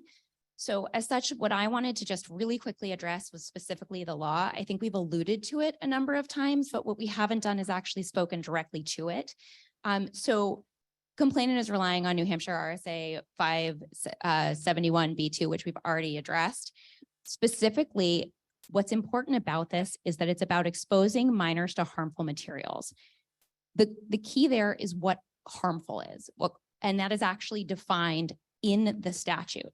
So harmful, according to the definition, is that the materials have to meet 3 criteria, and it has to be all 3 of them, not just one. So it has to predominantly appeal to the prurient interest of minors in sex. And actually the individual who spoke before me just explained it does not predominantly appeal to that. That's A. B, it has to include sexual conduct so explicit as to be offensive to contemporary adult standards as to what is suitable. That could be argued either way, but again, we need all of these. And then C, it has to lack serious literary, artistic, political, or scientific value. Most of, if not all, of the individuals who have read this book agree, and even those who have dissented today, that it has literary value.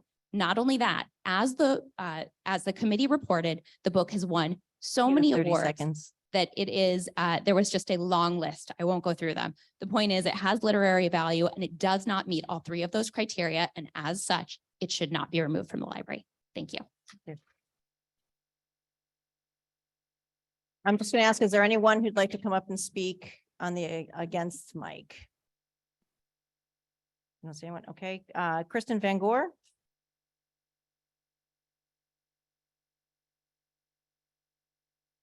Hi, everyone. Kristen Van Gore. Rachel set it up nicely going back to the definition of harmful. And I thought it might be helpful to provide some data about what is actually harmful to the mental health of kids aged 13 to 24. So based on research by the Trevor Project, this was research published in January 2023, a survey of youth ages 13 to 24, surveyed between October 23rd and November 2nd, 2022, with a margin of error of 4%. 86% of transgender and non-binary youth say recent debates about anti-trans bills have negatively impacted their mental health. The majority, 55%, say it impacted them very negatively. And I emphasize debates because it is the debate, not the actual ban, that is harmful to children. As a result of these policies and debates in the last year, 45% of trans youth experienced cyberbullying, and nearly 1 in 3 reported not feeling safe to go to the doctor or hospital when they were sick or injured.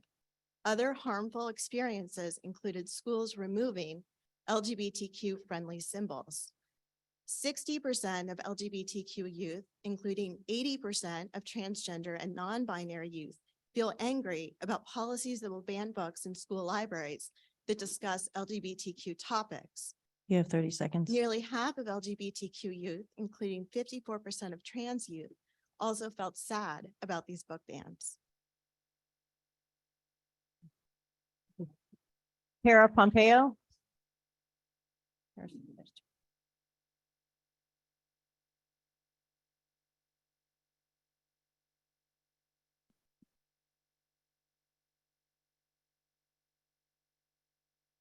Sorry, I was squished in there. My name is Tara Pompeo, Flint Drive. I want to thank the review committee. I appreciate your time. I know you guys put in a lot of effort to your 54-page review. I want to thank the school board for allowing us the opportunity to speak. I appreciate you guys taking this seriously. And I think that you're showing a lot of respect for all of us. You set a cordial tone, and I appreciate that. Souhegan is built all around respect, and I am lucky enough to work here. And I am proud to be part of the staff and a school that allows kids a place to come and feel welcome and supported. I hope they all know that they're loved by everybody who works here. I just want to point out really quickly, the pictures that are mostly in discussion that we're discussing, there's kind of a page with like 2 pictures. Those 2 pictures, what's actually happening on that page is that somebody is saying, actually, this isn't what I thought it was going to be. Would you mind if we try something else? I don't like this. And the other person says, yes, okay, that would be fine. That is all about respect, which again is what we're all about at Souhegan. So I think if you read the book, the pictures make a lot of sense. They are not harmful in any way. They are supportive of all the kids who work here. And I think they're a good example of how to show respect for yourself and somebody else. So that's about it. I hope that we have I trust you guys with the courage, having the courage to do what the review committee decided. Thank you. Chris Culata.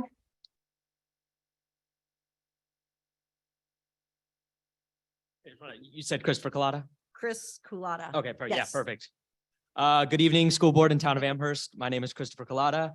I am a 23-year-old transgender man. I'm here today to speak against the book banned Genderqueer. After reading the book, I'm afraid I have to disagree with the resident saying it's pornographic. The Supreme Court has ruled that material is obscene if it has puritant sexual content and devoid of social value. The key word here is devoid of social value. This book is a crucial factor in the young, soon-to-be adults' lives. At age 5 years old, I knew I wasn't like other girls my age. I didn't want to wear dresses or play with, quote, girly toys. I wanted to play with the boys. I wanted to play with Legos and Pokemon. At the time, my family and other adults just brushed it off as me being a tomboy. As I started my later years in elementary school, I continued these same patterns. When it came time for the back to school shopping, I wanted more masculine clothes, shorts, t-shirts, and the most predominant change of all, I wanted a shorter haircut. I didn't see anything wrong with what I wanted, and neither did my parents at the time. I was a tomboy, and a lot of girls go through that kind of phase. It was tough for me during middle school because everyone was starting puberty, including me, and I didn't want to. During all that time, I was still dressing more masculine and even asked people to call me a nickname instead of my feminine name because I hated it. Middle school was not easy for any child. Kids are starting to figure out who they are and what friends they want. I hated middle school. Why? Because I didn't know who I was or why I felt so different. Kids would ask me if I was a lesbian 30 and I didn't know seconds. how to respond. So eventually people started calling me an it and a freak. They didn't know if I was a boy or a girl. Eventually, after 10 years, my parents sat me down and asked if I wish I was born a boy. I cried and said yes. Reading this book after 8 years of my transition, I connected with the characters on so many levels. It felt so rewarding reading some of the same experiences that I went through.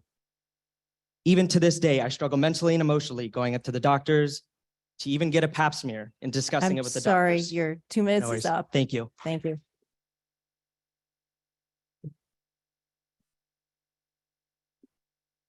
After going through a few, is there anyone who wants to come up and speak at the mic for against, please remove the book? No. Okay, I'll keep going. Linda Culata.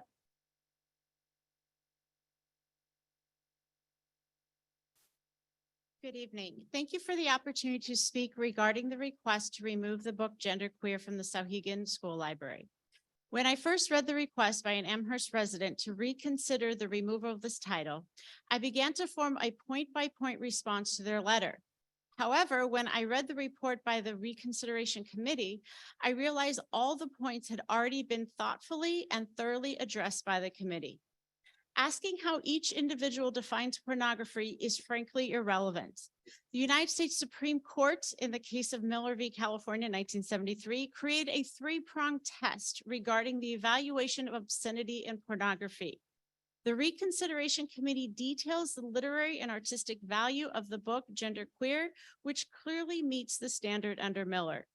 If there is to be outrage over this book in our community, I think the outrage should be directed to the waste of resources and taxpayer dollars because a well-documented and expertise-driven committee did not agree with a particular resident's viewpoint. The purpose of a school library is to provide resources to all students. This book provides an important perspective for students who may seek to understand themselves or to simply be more empathetic to others. Knowing the extraordinarily high suicide rate within the transgender community, I believe we would be doing our students a grave disservice to remove this book from the library shelf. Thank you. Allison Beatty. Madam Chair, I'd like to make a motion. I'd like to move that Chris Culata be allowed to continue Chris's story because the story touched on the notion of pap smears, and that was something that the against had brought up as one of their concerns. And this person has personal direct witness experience that bears on the substance of our debate.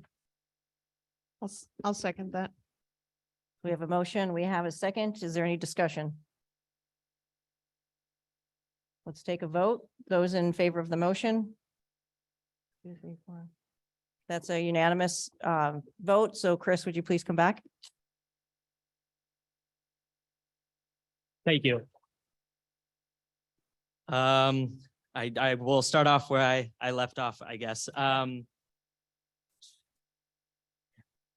I felt so different. Kids would ask me if I was a lesbian and I didn't know how to respond. So eventually people started calling me an it and a freak because they didn't know if I was a boy or a girl. I would go home and look up what it meant to be lesbian or gay, and it just didn't feel right. I felt so alone and thought I was a freak and an it, as everyone said. I became very depressed and I didn't understand what was wrong with me. It wasn't until my sophomore year of high school, my parents sat me down and asked, "Do you wish that you were born a boy?" I silently sat for a moment and started to cry. Finally, after 10 years of feeling some way but not knowing what it was, I found the word. I was transgender. I tell this story because if this book had been around in middle school and high school, it would have helped me figure out how I felt instead of thinking I was a freak. This book needs to be available for kids because going through the confusion of not knowing how they feel and depression isn't what they should be worrying about. Reading this book 8 years after my transition, I connected with the character on so many levels. It felt rewarding reading some of the experiences they went through and go through to this day, knowing I feel or felt the same way. My discomfort when I started my period and the struggle to hide my chest. Even to this day, I struggle mentally and emotionally at the doctors because I have to get a pap smear because I understand that it is safe, but it doesn't make me feel comfortable. Traumatic occurrences like these are easier to navigate when people are open about their experiences. This book allows kids to realize they are not alone in this feeling and that so many other people have gone through the same thing. So please, when making your consideration, think about all the kids who need something or someone to say, hey, I know exactly what you're going through, because I know middle school me would have given anything to have that. Thank you. Jace Troy. Is Jace Troy here?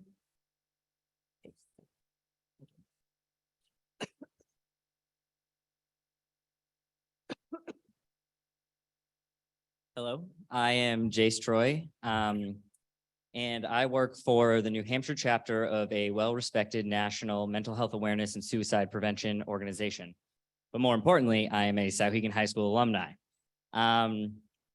But you won't find my name in any of the yearbooks for the years that I was here, because shortly after graduating, I came to the realization that I am transgender. In college, I had the opportunity to read literature from different perspectives. And in doing so, I found the words for what I felt and who I am.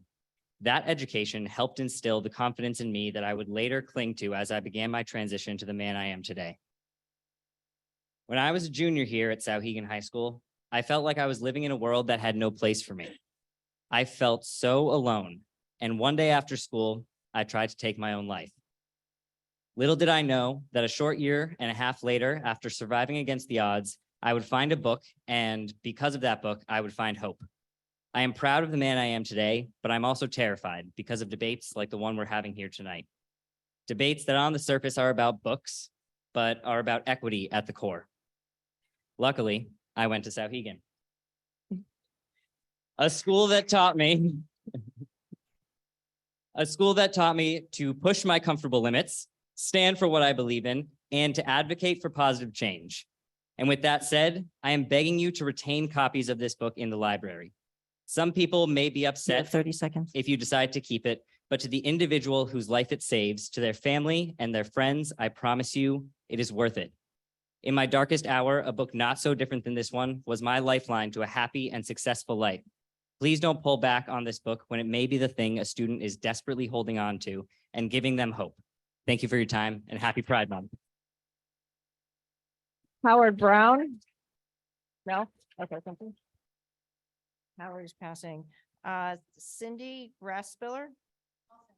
All set, thank you. Megan Murray? She's still here? No? Okay. Ralph and Bibber?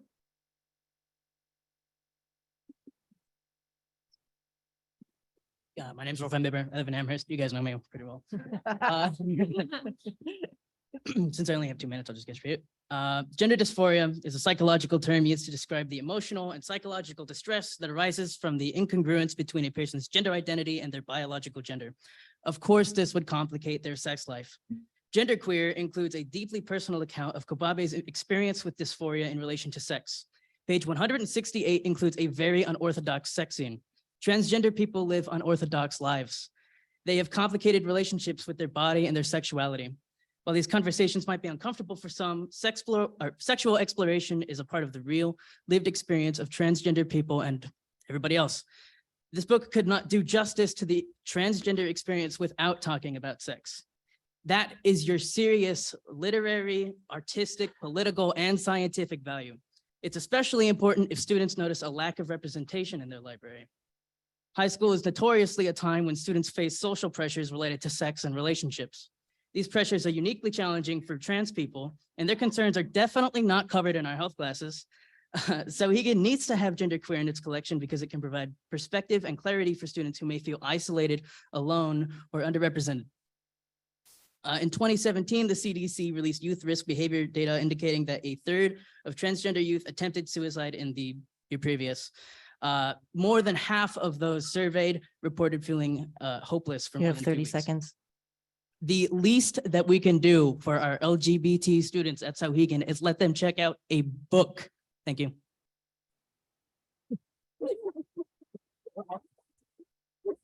Tony LaBranch. I'm going to speak at this mic because I don't want to play with that one to get to my height. Hello, my name is Tony LaBranch. I'm a 2020 Souhegan alum. I am openly gay, and I was president of the Souhegan Gay Straight Alliance for 3 years. And also was the state representative for Amherst, where I also hold the record as the youngest openly LGBT representative in United States history. Why do I say this? Because representation matters. In 6th grade, I realized I was gay. At that point, I had never met a gay person. I did not even know the word gay or what it meant. I felt so alone, and I wanted to kill myself. It was only when I moved to Amherst and I met the friends I still have today that I realized I'm not alone. Books like this are what made me realize I'm far from alone. That's why I'm still here today. As I already stated, this book does not, or as was already stated, this book does not meet any definitions of pornography or harmful to minors. One of the required readings for here at Souhegan that I read was a graphic novel where an individual pees on a man's open womb as a form of torture because it was describing the Iranian Revolution. So you must wonder, why is this book the one being challenged? Maybe it has something to do with the title of the book.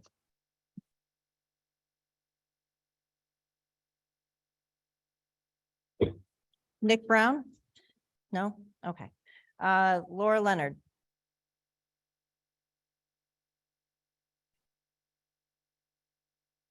Oh, yeah.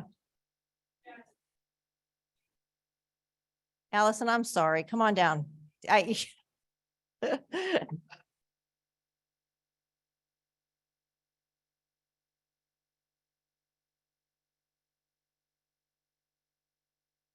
I gotta find my thing. I was gonna give up.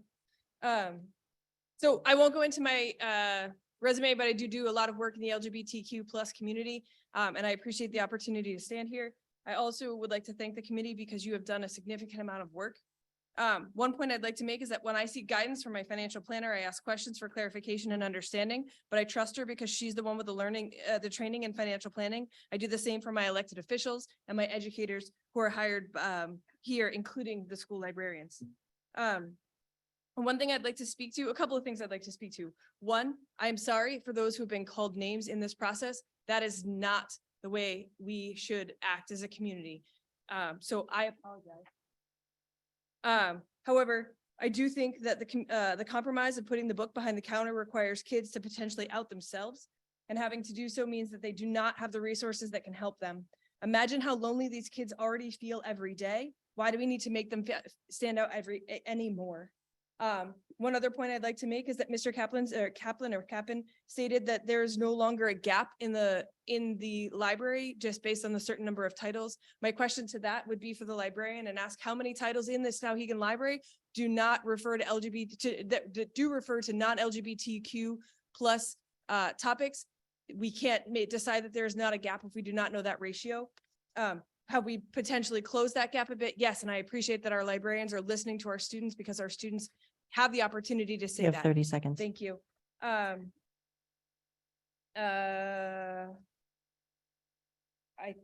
one other piece I'd like to speak to is the conversation about the drawings regarding pap smears. While that person who spoke earlier said they did 20 pap smears a day and not one time that they have to pre-medicate someone, that was a long time ago. This is happening regularly every single day. And that experience was, the experience in the book is one person's experience. It is different from my experience and different from every other person in this room who's had to have a pap smear. Thank you. Laura.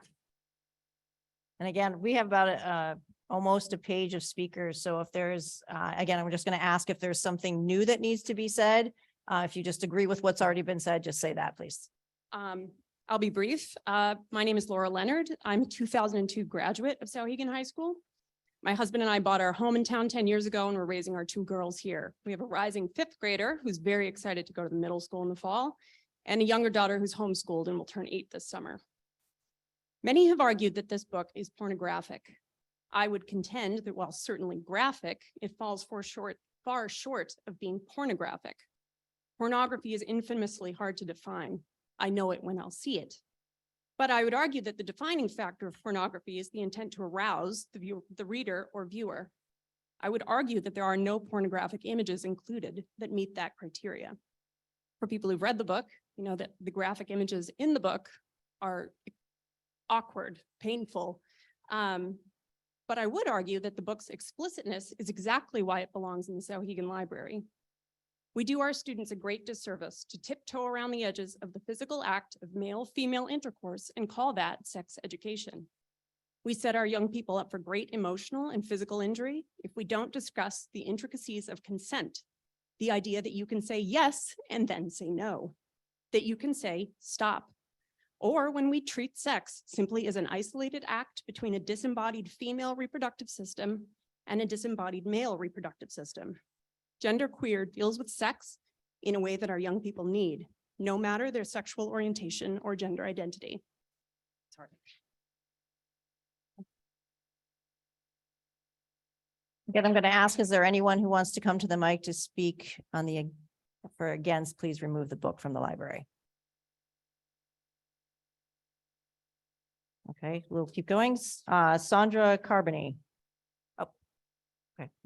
Can I make I would just like to say one Madam more Chair? thing. Yes. Can I make a comment that we limit new speakers for the against to people who have not spoken until at least we've finished all the remaining people who signed up? I asked for 15 seconds. Can we give him 15 seconds? Yes, and I will renew the motion though if someone stands back up. Okay, 15 seconds. I would just like to point out that people need to truly listen about what their neighbors are saying. The novel It by Stephen King is also in the library. As far as I know, there is nothing having to do with LGBT content in there. It, however, does have a lengthy orgy between 11-year-olds in there. I would be fully on board with putting that along with any other book, and it has nothing to do with LGBT. Please understand why some people are speaking out. Thank you. Okay. Thank you. Next on the list is Bran Barney.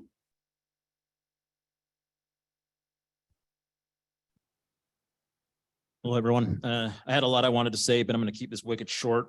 Brand Barney from Mount Vernon. Likening genderqueer to pornography is akin to reading Franz Kafka's book, The Metamorphosis, and your main takeaway was that the book was a story about a day in the life of a cockroach. This is why education is so paramount. I implore you to reject draconian book bans and to champion the freedom of expression and the rights of our LGBTQIA+ community. Let us ensure that our school district remains a beacon of inclusivity where every student feels seen, heard, and valued. You, the Souhegan Cooperative School Board, can help to create a future where love and acceptance prevail, and where knowledge is cherished, and where no voice is silenced. Thank you. Brittany Leidinger.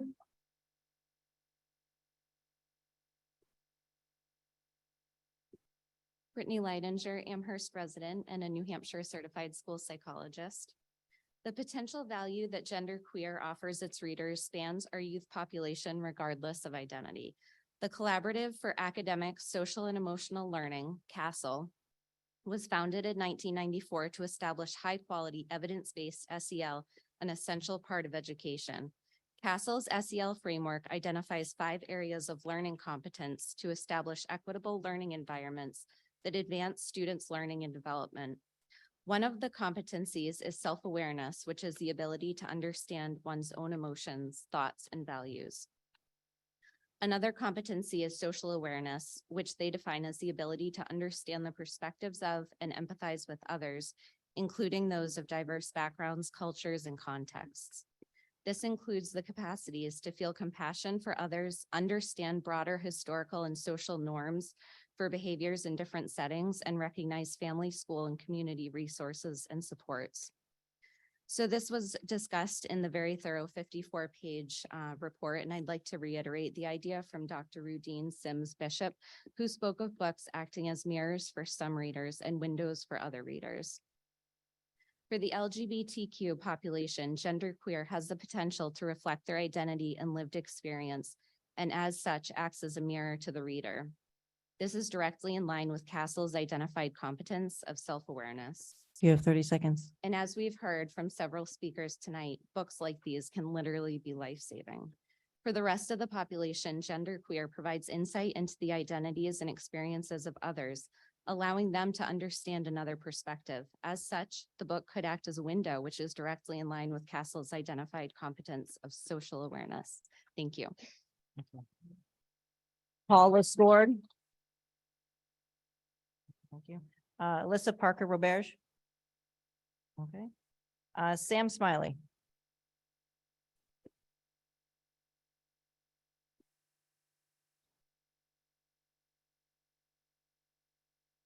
Hi, everyone. My name is Sam Smiley, and I serve on the community council at Souhegan High School. I speak on my own behalf. So I think we've already said enough at this point. So I'm going to make it really quick. I forward everything that everybody else said against this ban. I would just like to say that we all know what the right decision is for our school, America, and the world. Thank you. Seth Smiley.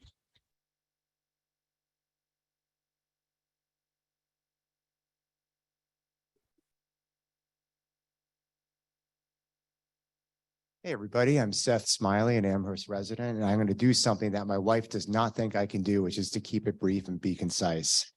Yeah. There's a lot of, I'm really proud to be an Amherst resident, especially tonight. There's a lot of the talk has really moved me in a lot of different ways, and I'm so proud that I moved here from Massachusetts. Just one thing to say, I'm really glad that the school's mission statement is to challenge and expand the comfortable limits of thought, tolerance, and performance.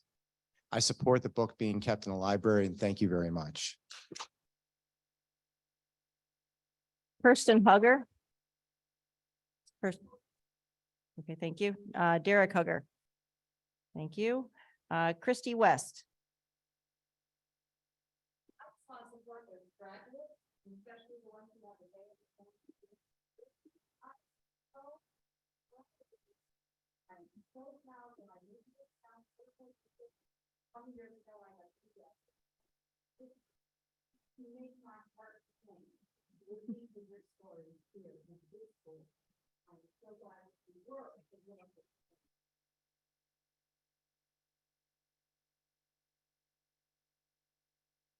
Casey Hall. And what's your name? Oh, I said it before. Sharon? Yeah, please go up. Yeah. Please. Hi, my name is Casey Hall. I am a very recent graduate of Souhegan High School and a resident of Amherst, New Hampshire. I admittedly have not read the entire book. I have read the parts in question, and I would like to bring up the fact that the concern of this may deter young women from getting a pap smear because of like a young woman getting a pap smear and having a traumatic experience is false, because in the book, there is no young woman that gets a pap smear. Sharon, please go ahead. Thank you. So sorry about that, but I'll keep it very quick. So I am part of the Amherst queer community, right? My wife decided not to speak, but I have a big mouth. So just very quickly, because everybody has said pretty much what I would have said, except no one has been able to exactly tell us how those images in the book would harm a child. And we're talking high school students. I don't know if you guys remember high school, but even though I'm old, I do. Kids know way more than you think they do, okay? They're getting into things you have no idea about. And this was before internet. I graduated in 1989, okay? All I can say is, wouldn't you rather your child or your high school student learn about subjects that make you uncomfortable, sometimes make me uncomfortable, even being a part of the community that I'm in, right? With you being open to discussing that with them and making sure that you can put your context around it, whatever morals, whatever ideals you have? Or would you rather that they find this out from somebody else, get the bad information? So I just want you to think about that, because I do know where you're coming from. I respect that. But I'm in support of keeping the book. Thank you. So that concludes the speakers list, and I just want to go to the people on Zoom for a little bit and see if there's anyone who would like to speak. We had put the rules in the chat, and if anyone would like to speak that's on Zoom, please raise your hand and we'll give you 2 minutes.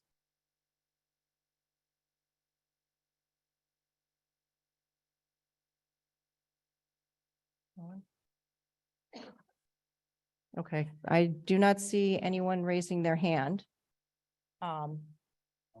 So that concludes all the speakers. I will ask one last time, is there anyone, I think we've heard a lot from the support. Is there anyone from the against side that would like to speak at the mic for?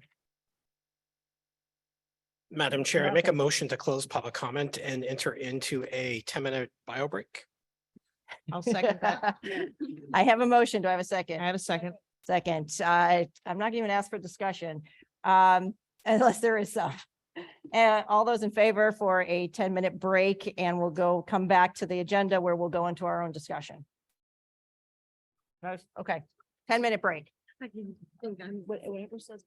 When kids come across material like that, it is harming some of the kids. Not everybody is mature enough to receive that kind of information or to view those kind of photos. And if they're not reading the context that goes along with it and they're just thumbing through the book and looking at the pictures, it desensitizes children to those kind of images. And if they've seen it in a book, or they've read about it, or they've talked about it, and then somebody comes along that means to do them harm, it makes them vulnerable to those predatory attacks. And I'm not here to call anybody names and use, gross wording to try to intimidate or make anybody intolerant to anyone. I'm just trying to say that the kids are impressionable. And as adults, when we review material like that, it's not as shocking for us, but for me as a mother, when I look at You have stuff like 30 that, and seconds. I think about my kids looking at stuff like that, and then taking the information out of context or the pictures out of context, it totally makes my heart jump out of my chest. And I think, I don't want my kids looking at stuff like that when they're not reading the context behind it. And I don't want them over-sexualized or desensitized. So again, I think the book has value for some, but it's not meant for all. And I think that being under the Thank age you of for your time. 18, it's not great for little kids. Thanks. All right, thank you. So the next section is for us to have our own discussion on where we stand and to see if we want to make a decision or whether there is another step we would like to engage. And I would just want to say thank you to everyone in the public who was here this evening to speak, have stayed and you've acted fantastic. So I really do want to thank everyone for being kind with all of your comments. I appreciate it. So before we deliberate, I just want to reiterate the questions before us tonight are, did the reconsideration committee follow policy IJL/KEC in its review of the challenged resource? 2, did the reconsideration committee act unreasonably or abuse its discretion in determining that the challenged resource met the selection criteria outlined in policy IJL/KEC? And 3, did the reconsideration committee err in concluding that the challenged resource did not violate New Hampshire RSA 571B:2? So I will ask if we want to go through, and I know I'm going to pass these down. So I'm just passing through everyone so they have a chance to see who signed in as support for keeping the book in and against for taking the book out. I just want to pass it through our board so they do have a chance to see everyone's signatures and have that under deliberation. In the meantime, I'd like to ask, and we can either go down and start with Mr. Vayu and work our way down about comments and about where you have questions or where you stand in your thoughts. Thank you.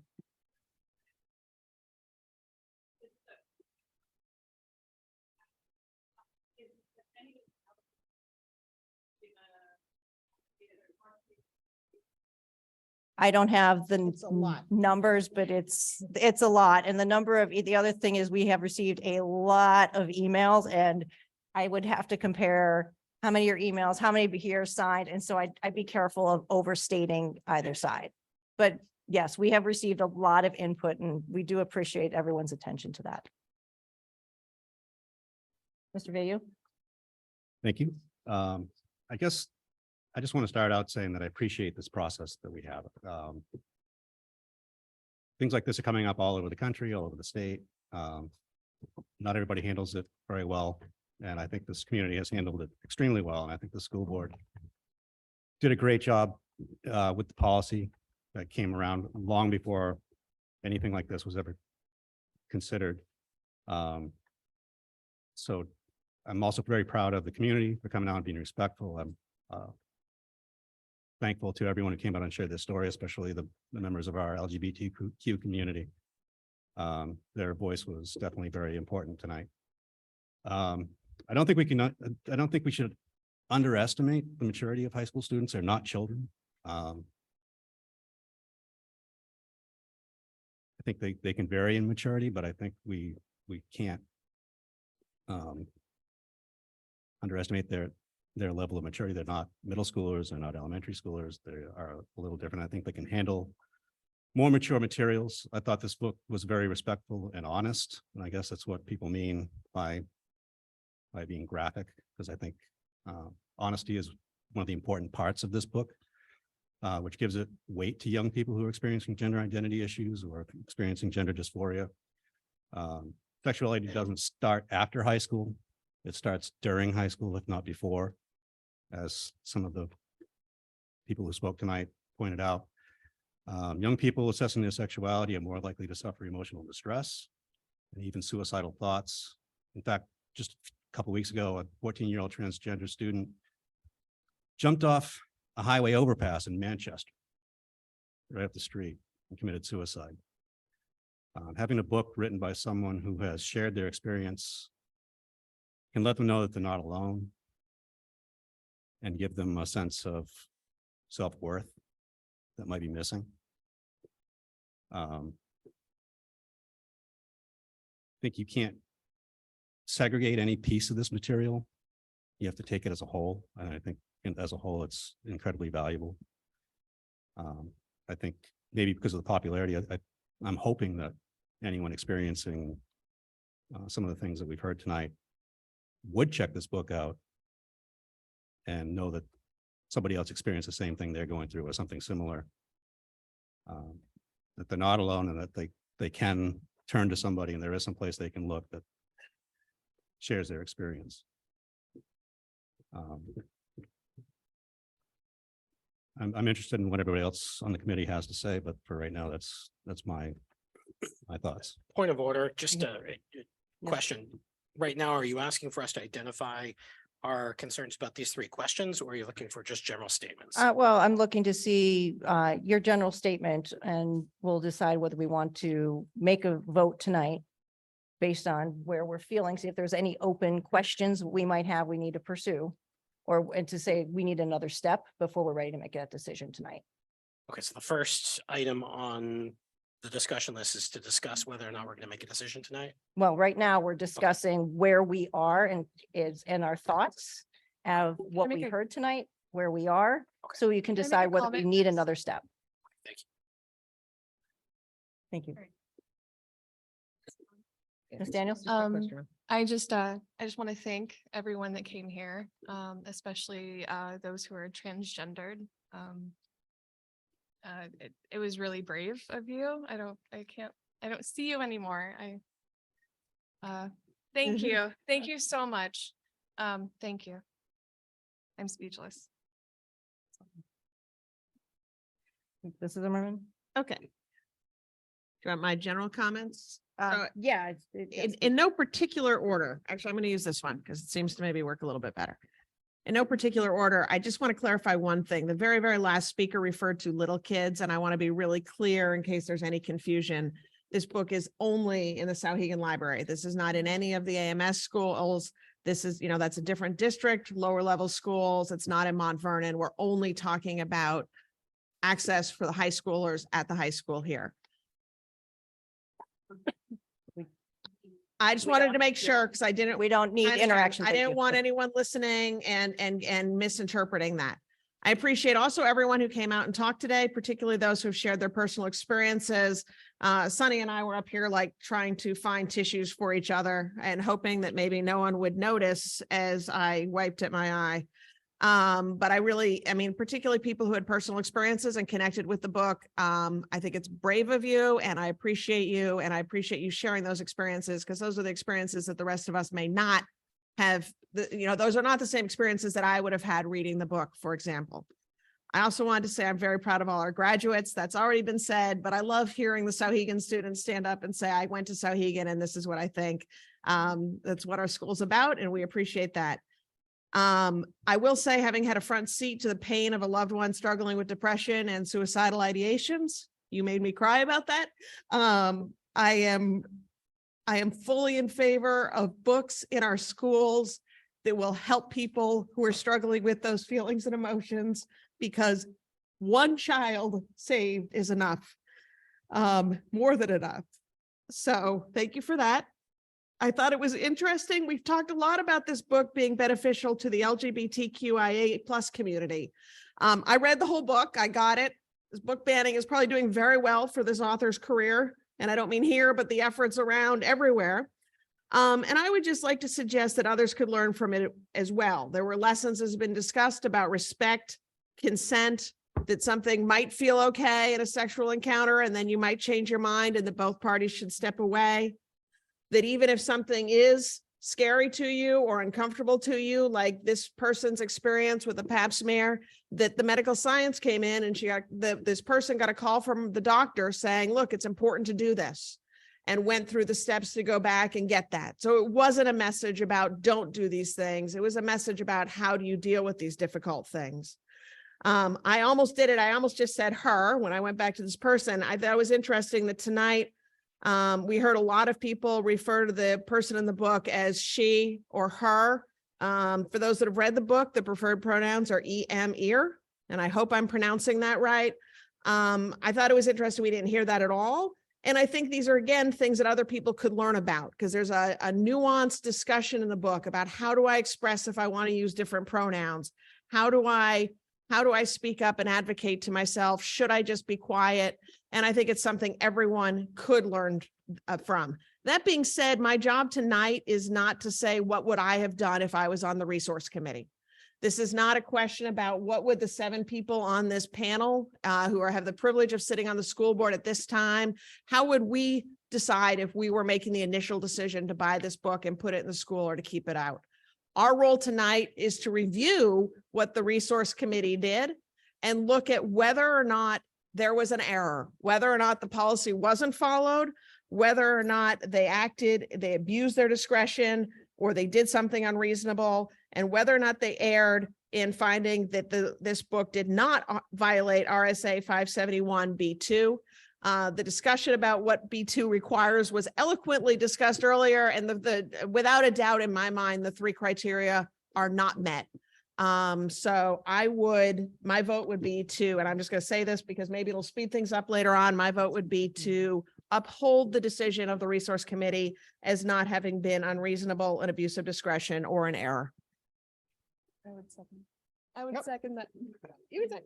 I'm new. I would second that motion. We have a motion, a second. We'll continue our discussion at this point. All right, I'll take my turn. It's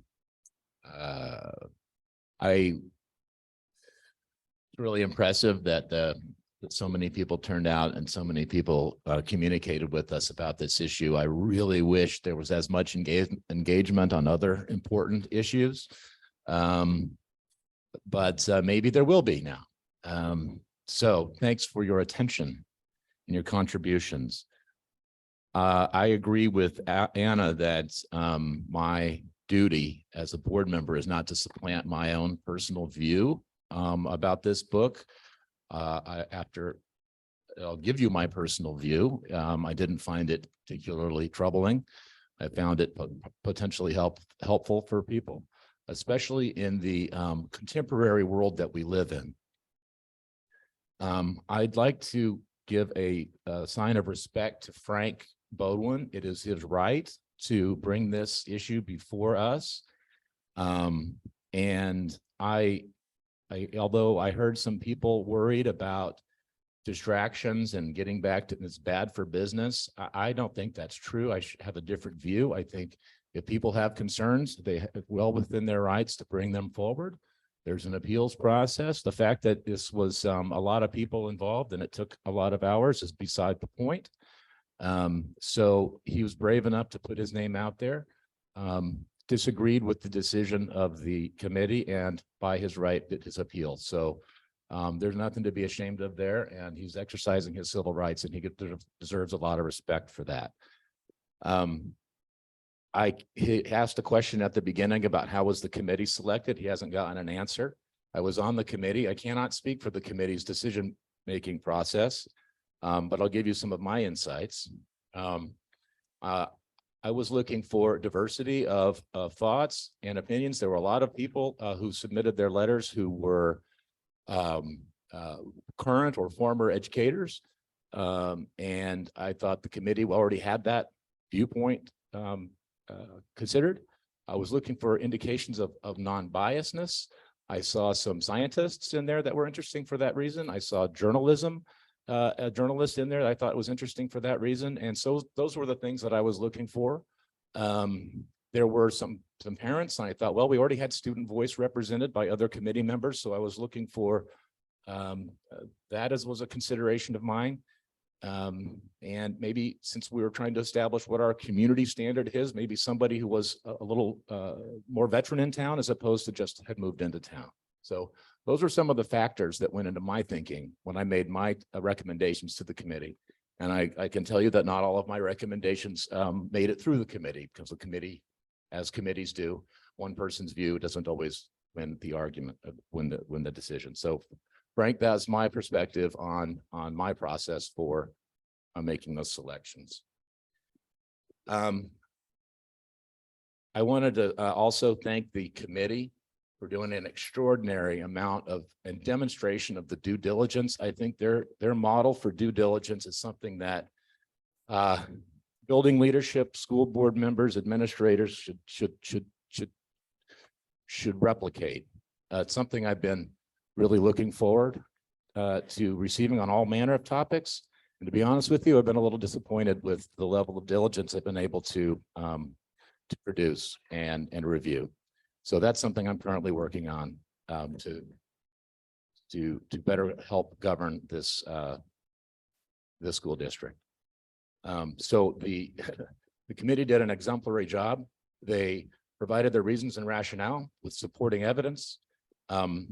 There was nothing here tonight, no additional evidence or further arguments that rose to the level to show any sort of process violation, policy violation, or clear error that I could discern. And so, like Anna, when it comes time to vote, I will be voting to support the decision of the committee.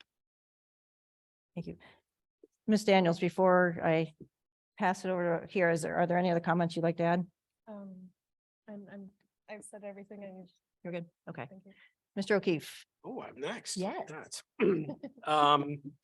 yeah, so I think whenever we get a big crowd of folks that show up because they're passionate about a particular topic, I think that's a win for everybody, because it allows the dialogue to go back and forth in a respectful manner. And I think that was exhibited tonight.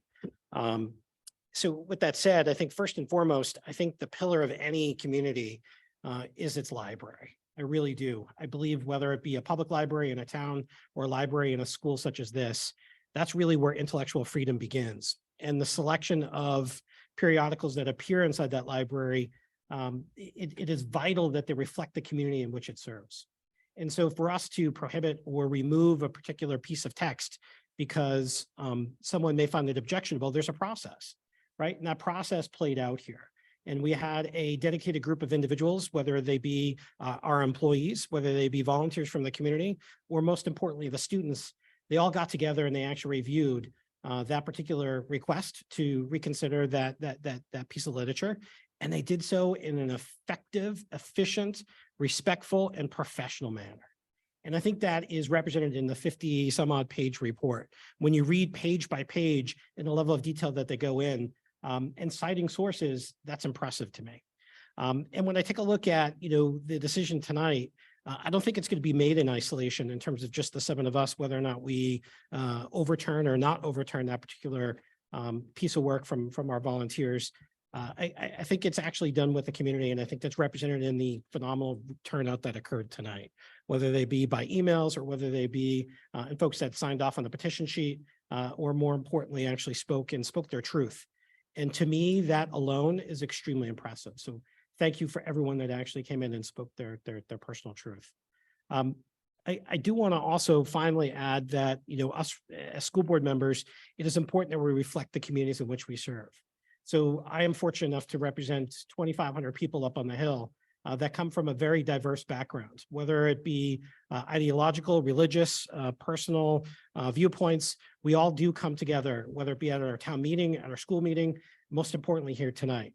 And for the folks from Mount Vernon that shared it with both Sunny and I, their viewpoints, I thank you very much for your perspective, your opinions, and more importantly, helping us sort of move the needle to make sure that the community is reflected here in this building, in this institution.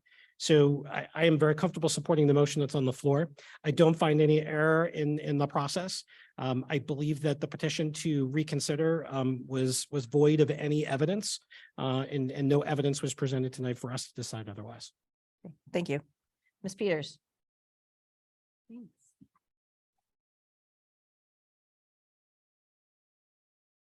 So my comments are directed to my fellow board members, although this is an unusual situation where we have so many of you and we've heard from you. And so I want to start by thanking everyone who's come to share a perspective on this resource, the issues on all sides surrounding it that are intense and personal. And I believe from every one of you come from a place of loving our community. And your thoughts too about how we choose resources and how we reconsider them. So as a member of this community, I've worked closely with people who have very different life experiences, values, and opinions. And I think most of those people would tell you that I am a thoughtful listener, and I'm always looking for ways to bring people together to find solutions in the most loving way possible. I also am like an ADHD squirrel brain, and that's why some of this is written down. So I recognize that many of you today came concerned about the potential for book banning or the potential for hatred of a certain type of a different community or something that doesn't maybe always get the best reception and the most loving response. And some of you have come concerned about exposing children who are not developmentally ready for sexual images to those images out of turn. And somewhere in there is the best path forward, and I'm not going to pretend that I know what that is exactly. So my main concern, and I do appreciate the diligence of the committee. I do think that that they did put a lot of effort into that long report and into reading the resources that they had to do ahead of time. My main concern comes from this concern that was raised by the original complaint and acknowledged in the report. And I'm not sure that I find the response to it sufficient. And I think if I have an objection, this would be it. But just I'll read a little piece of the report. The text does contain some sexual images that will not be developmentally appropriate for all students. Yet some students will be ready for these images, particularly in the context of the larger narrative. Because we serve students grades 9 through 12, the library collection cannot be limited to only texts suitable for ages 15 or 16 and below without neglecting the needs of a large percentage of our population. Even so, the committee does not find that the sexual conduct included is so explicit as to be patently offensive to contemporary adult standard. And it kind of goes on that some people say it's appropriate for grades 9 and up, some say 16 and up, some say 18 plus.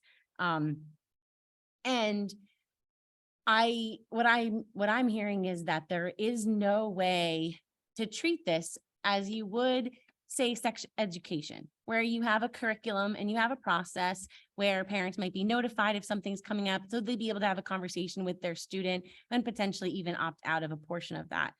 There's not that opportunity put in place over library resources. And so I find that a little concerning. That's slightly outside of the scope of this. We can't fix the whole world today.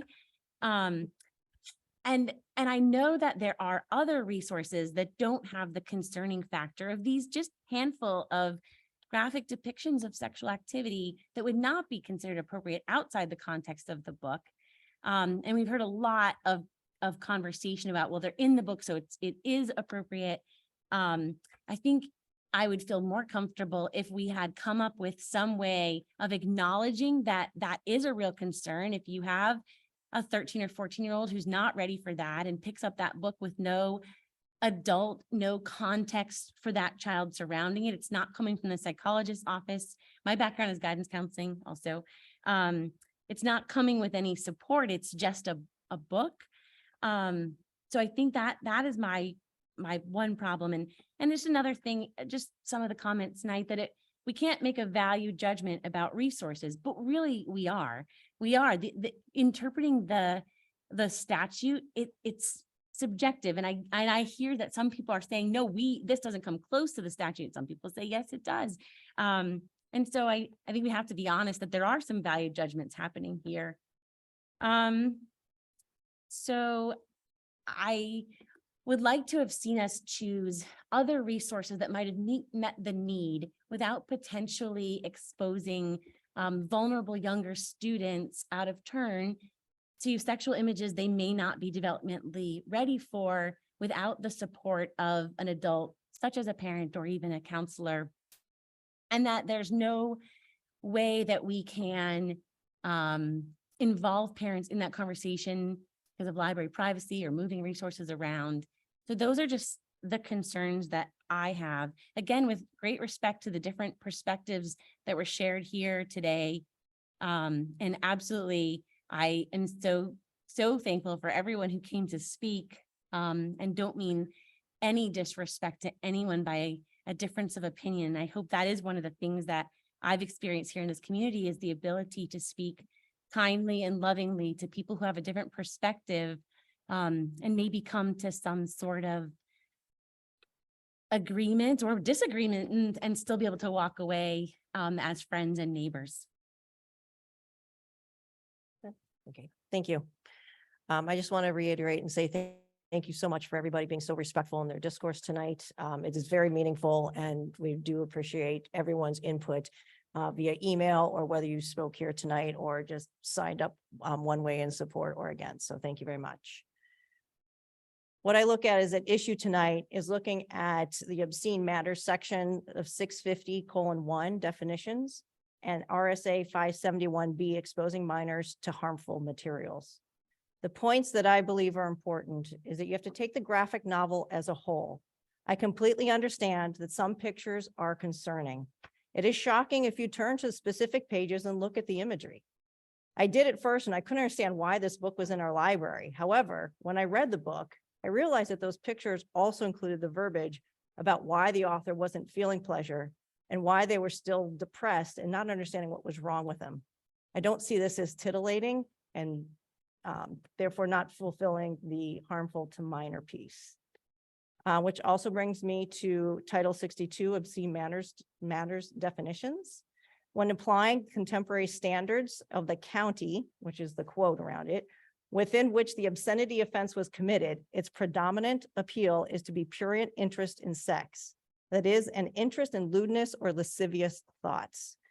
Putting the pictures from this book in context does not make this book obscene, because again, you cannot take them out of context. You have to take the book as a whole.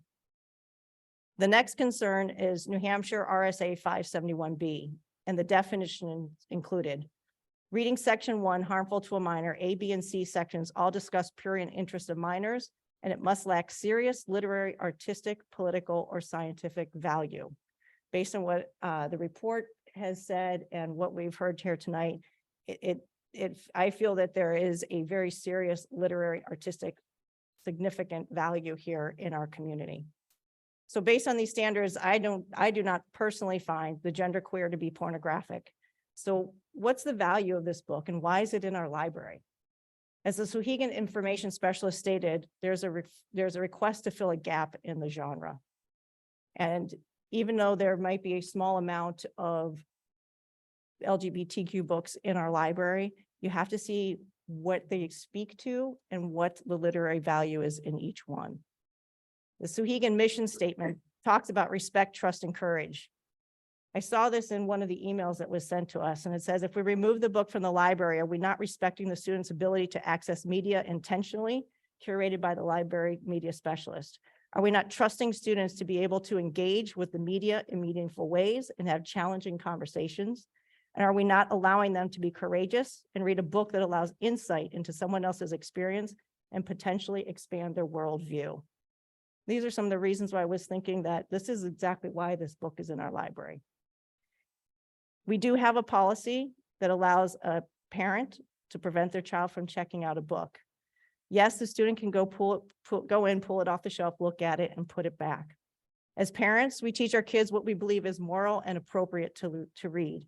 A high school student is reaching an age when they should be applying those standards that they've been taught. There are students who identify the need and want to read this book. They should also have the right to read it and not have it restricted. So in my opinion, I believe the resource committee properly followed our policy. I support the report as written.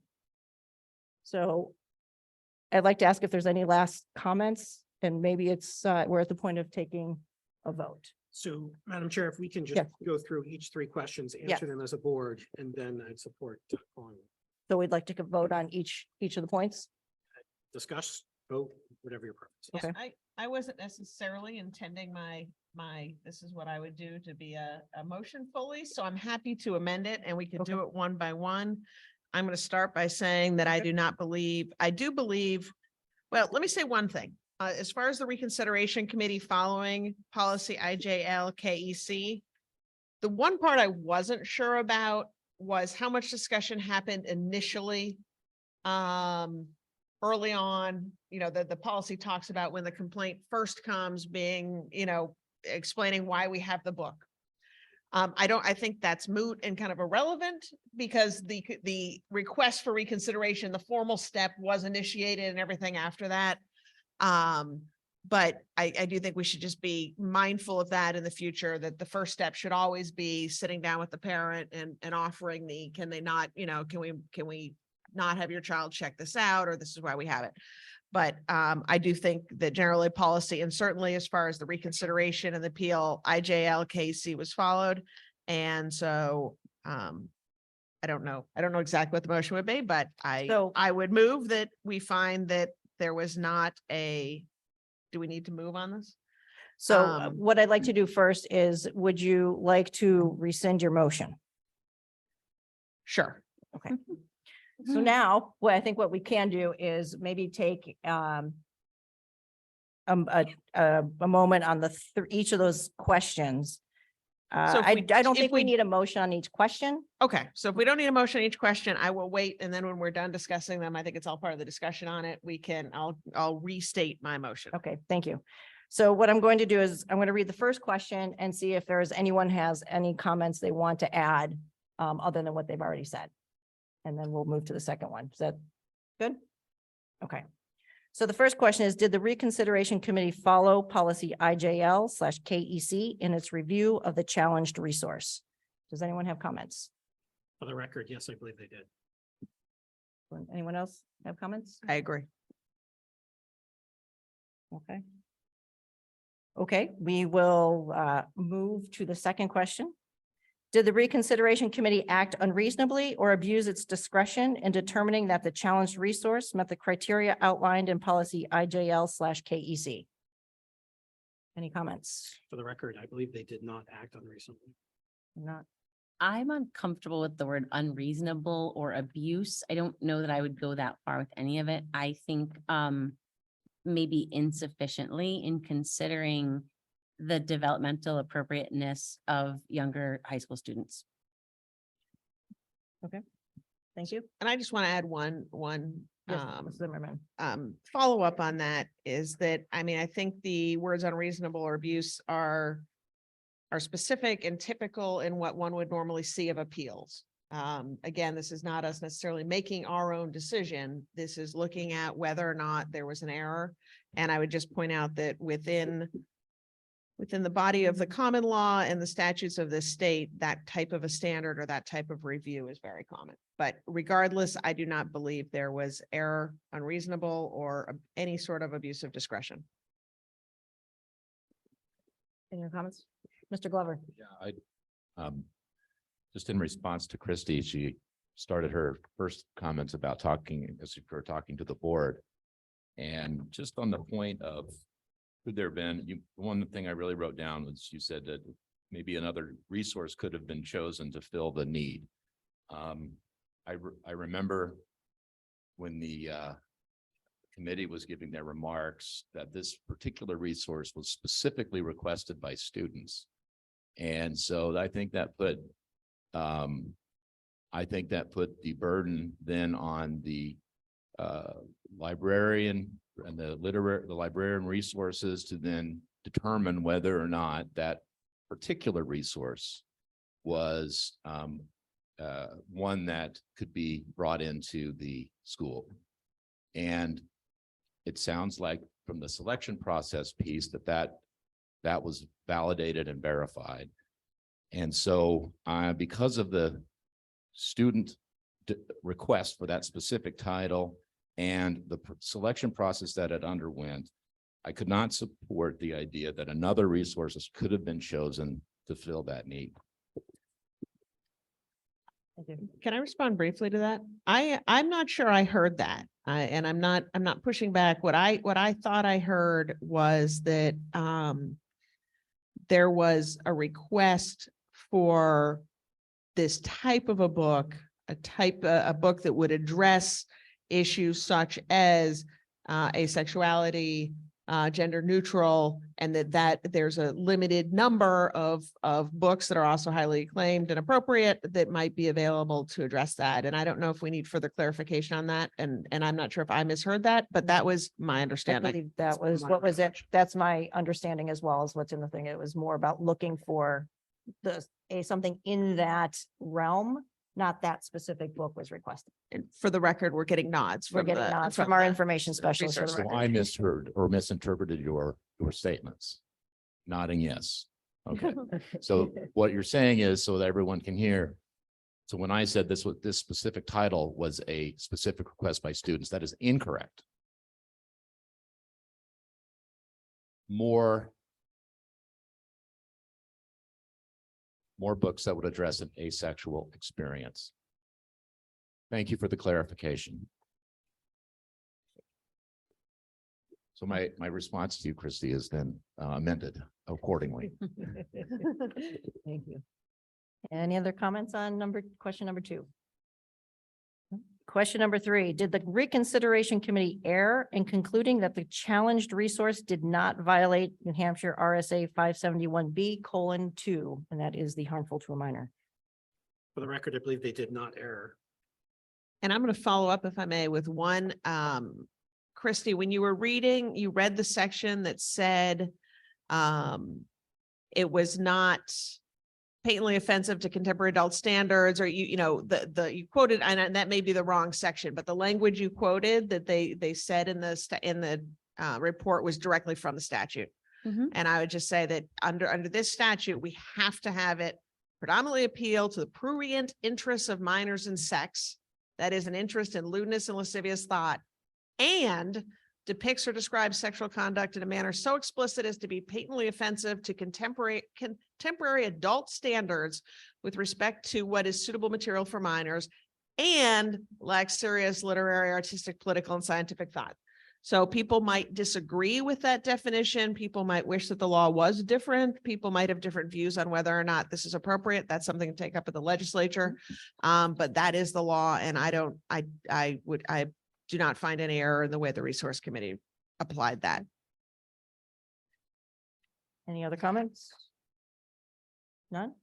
All right, can I? No, Madam Chair, I make a Yes. motion to sustain the resource committee's report and deny the appeal by the petitioner. We have a motion. Do we have a second? I will second that. And just for clarification, when you say sustain their report, including their findings and keeping the book in the school. Correct. I will second that. Right. Any other discussion on that motion and second?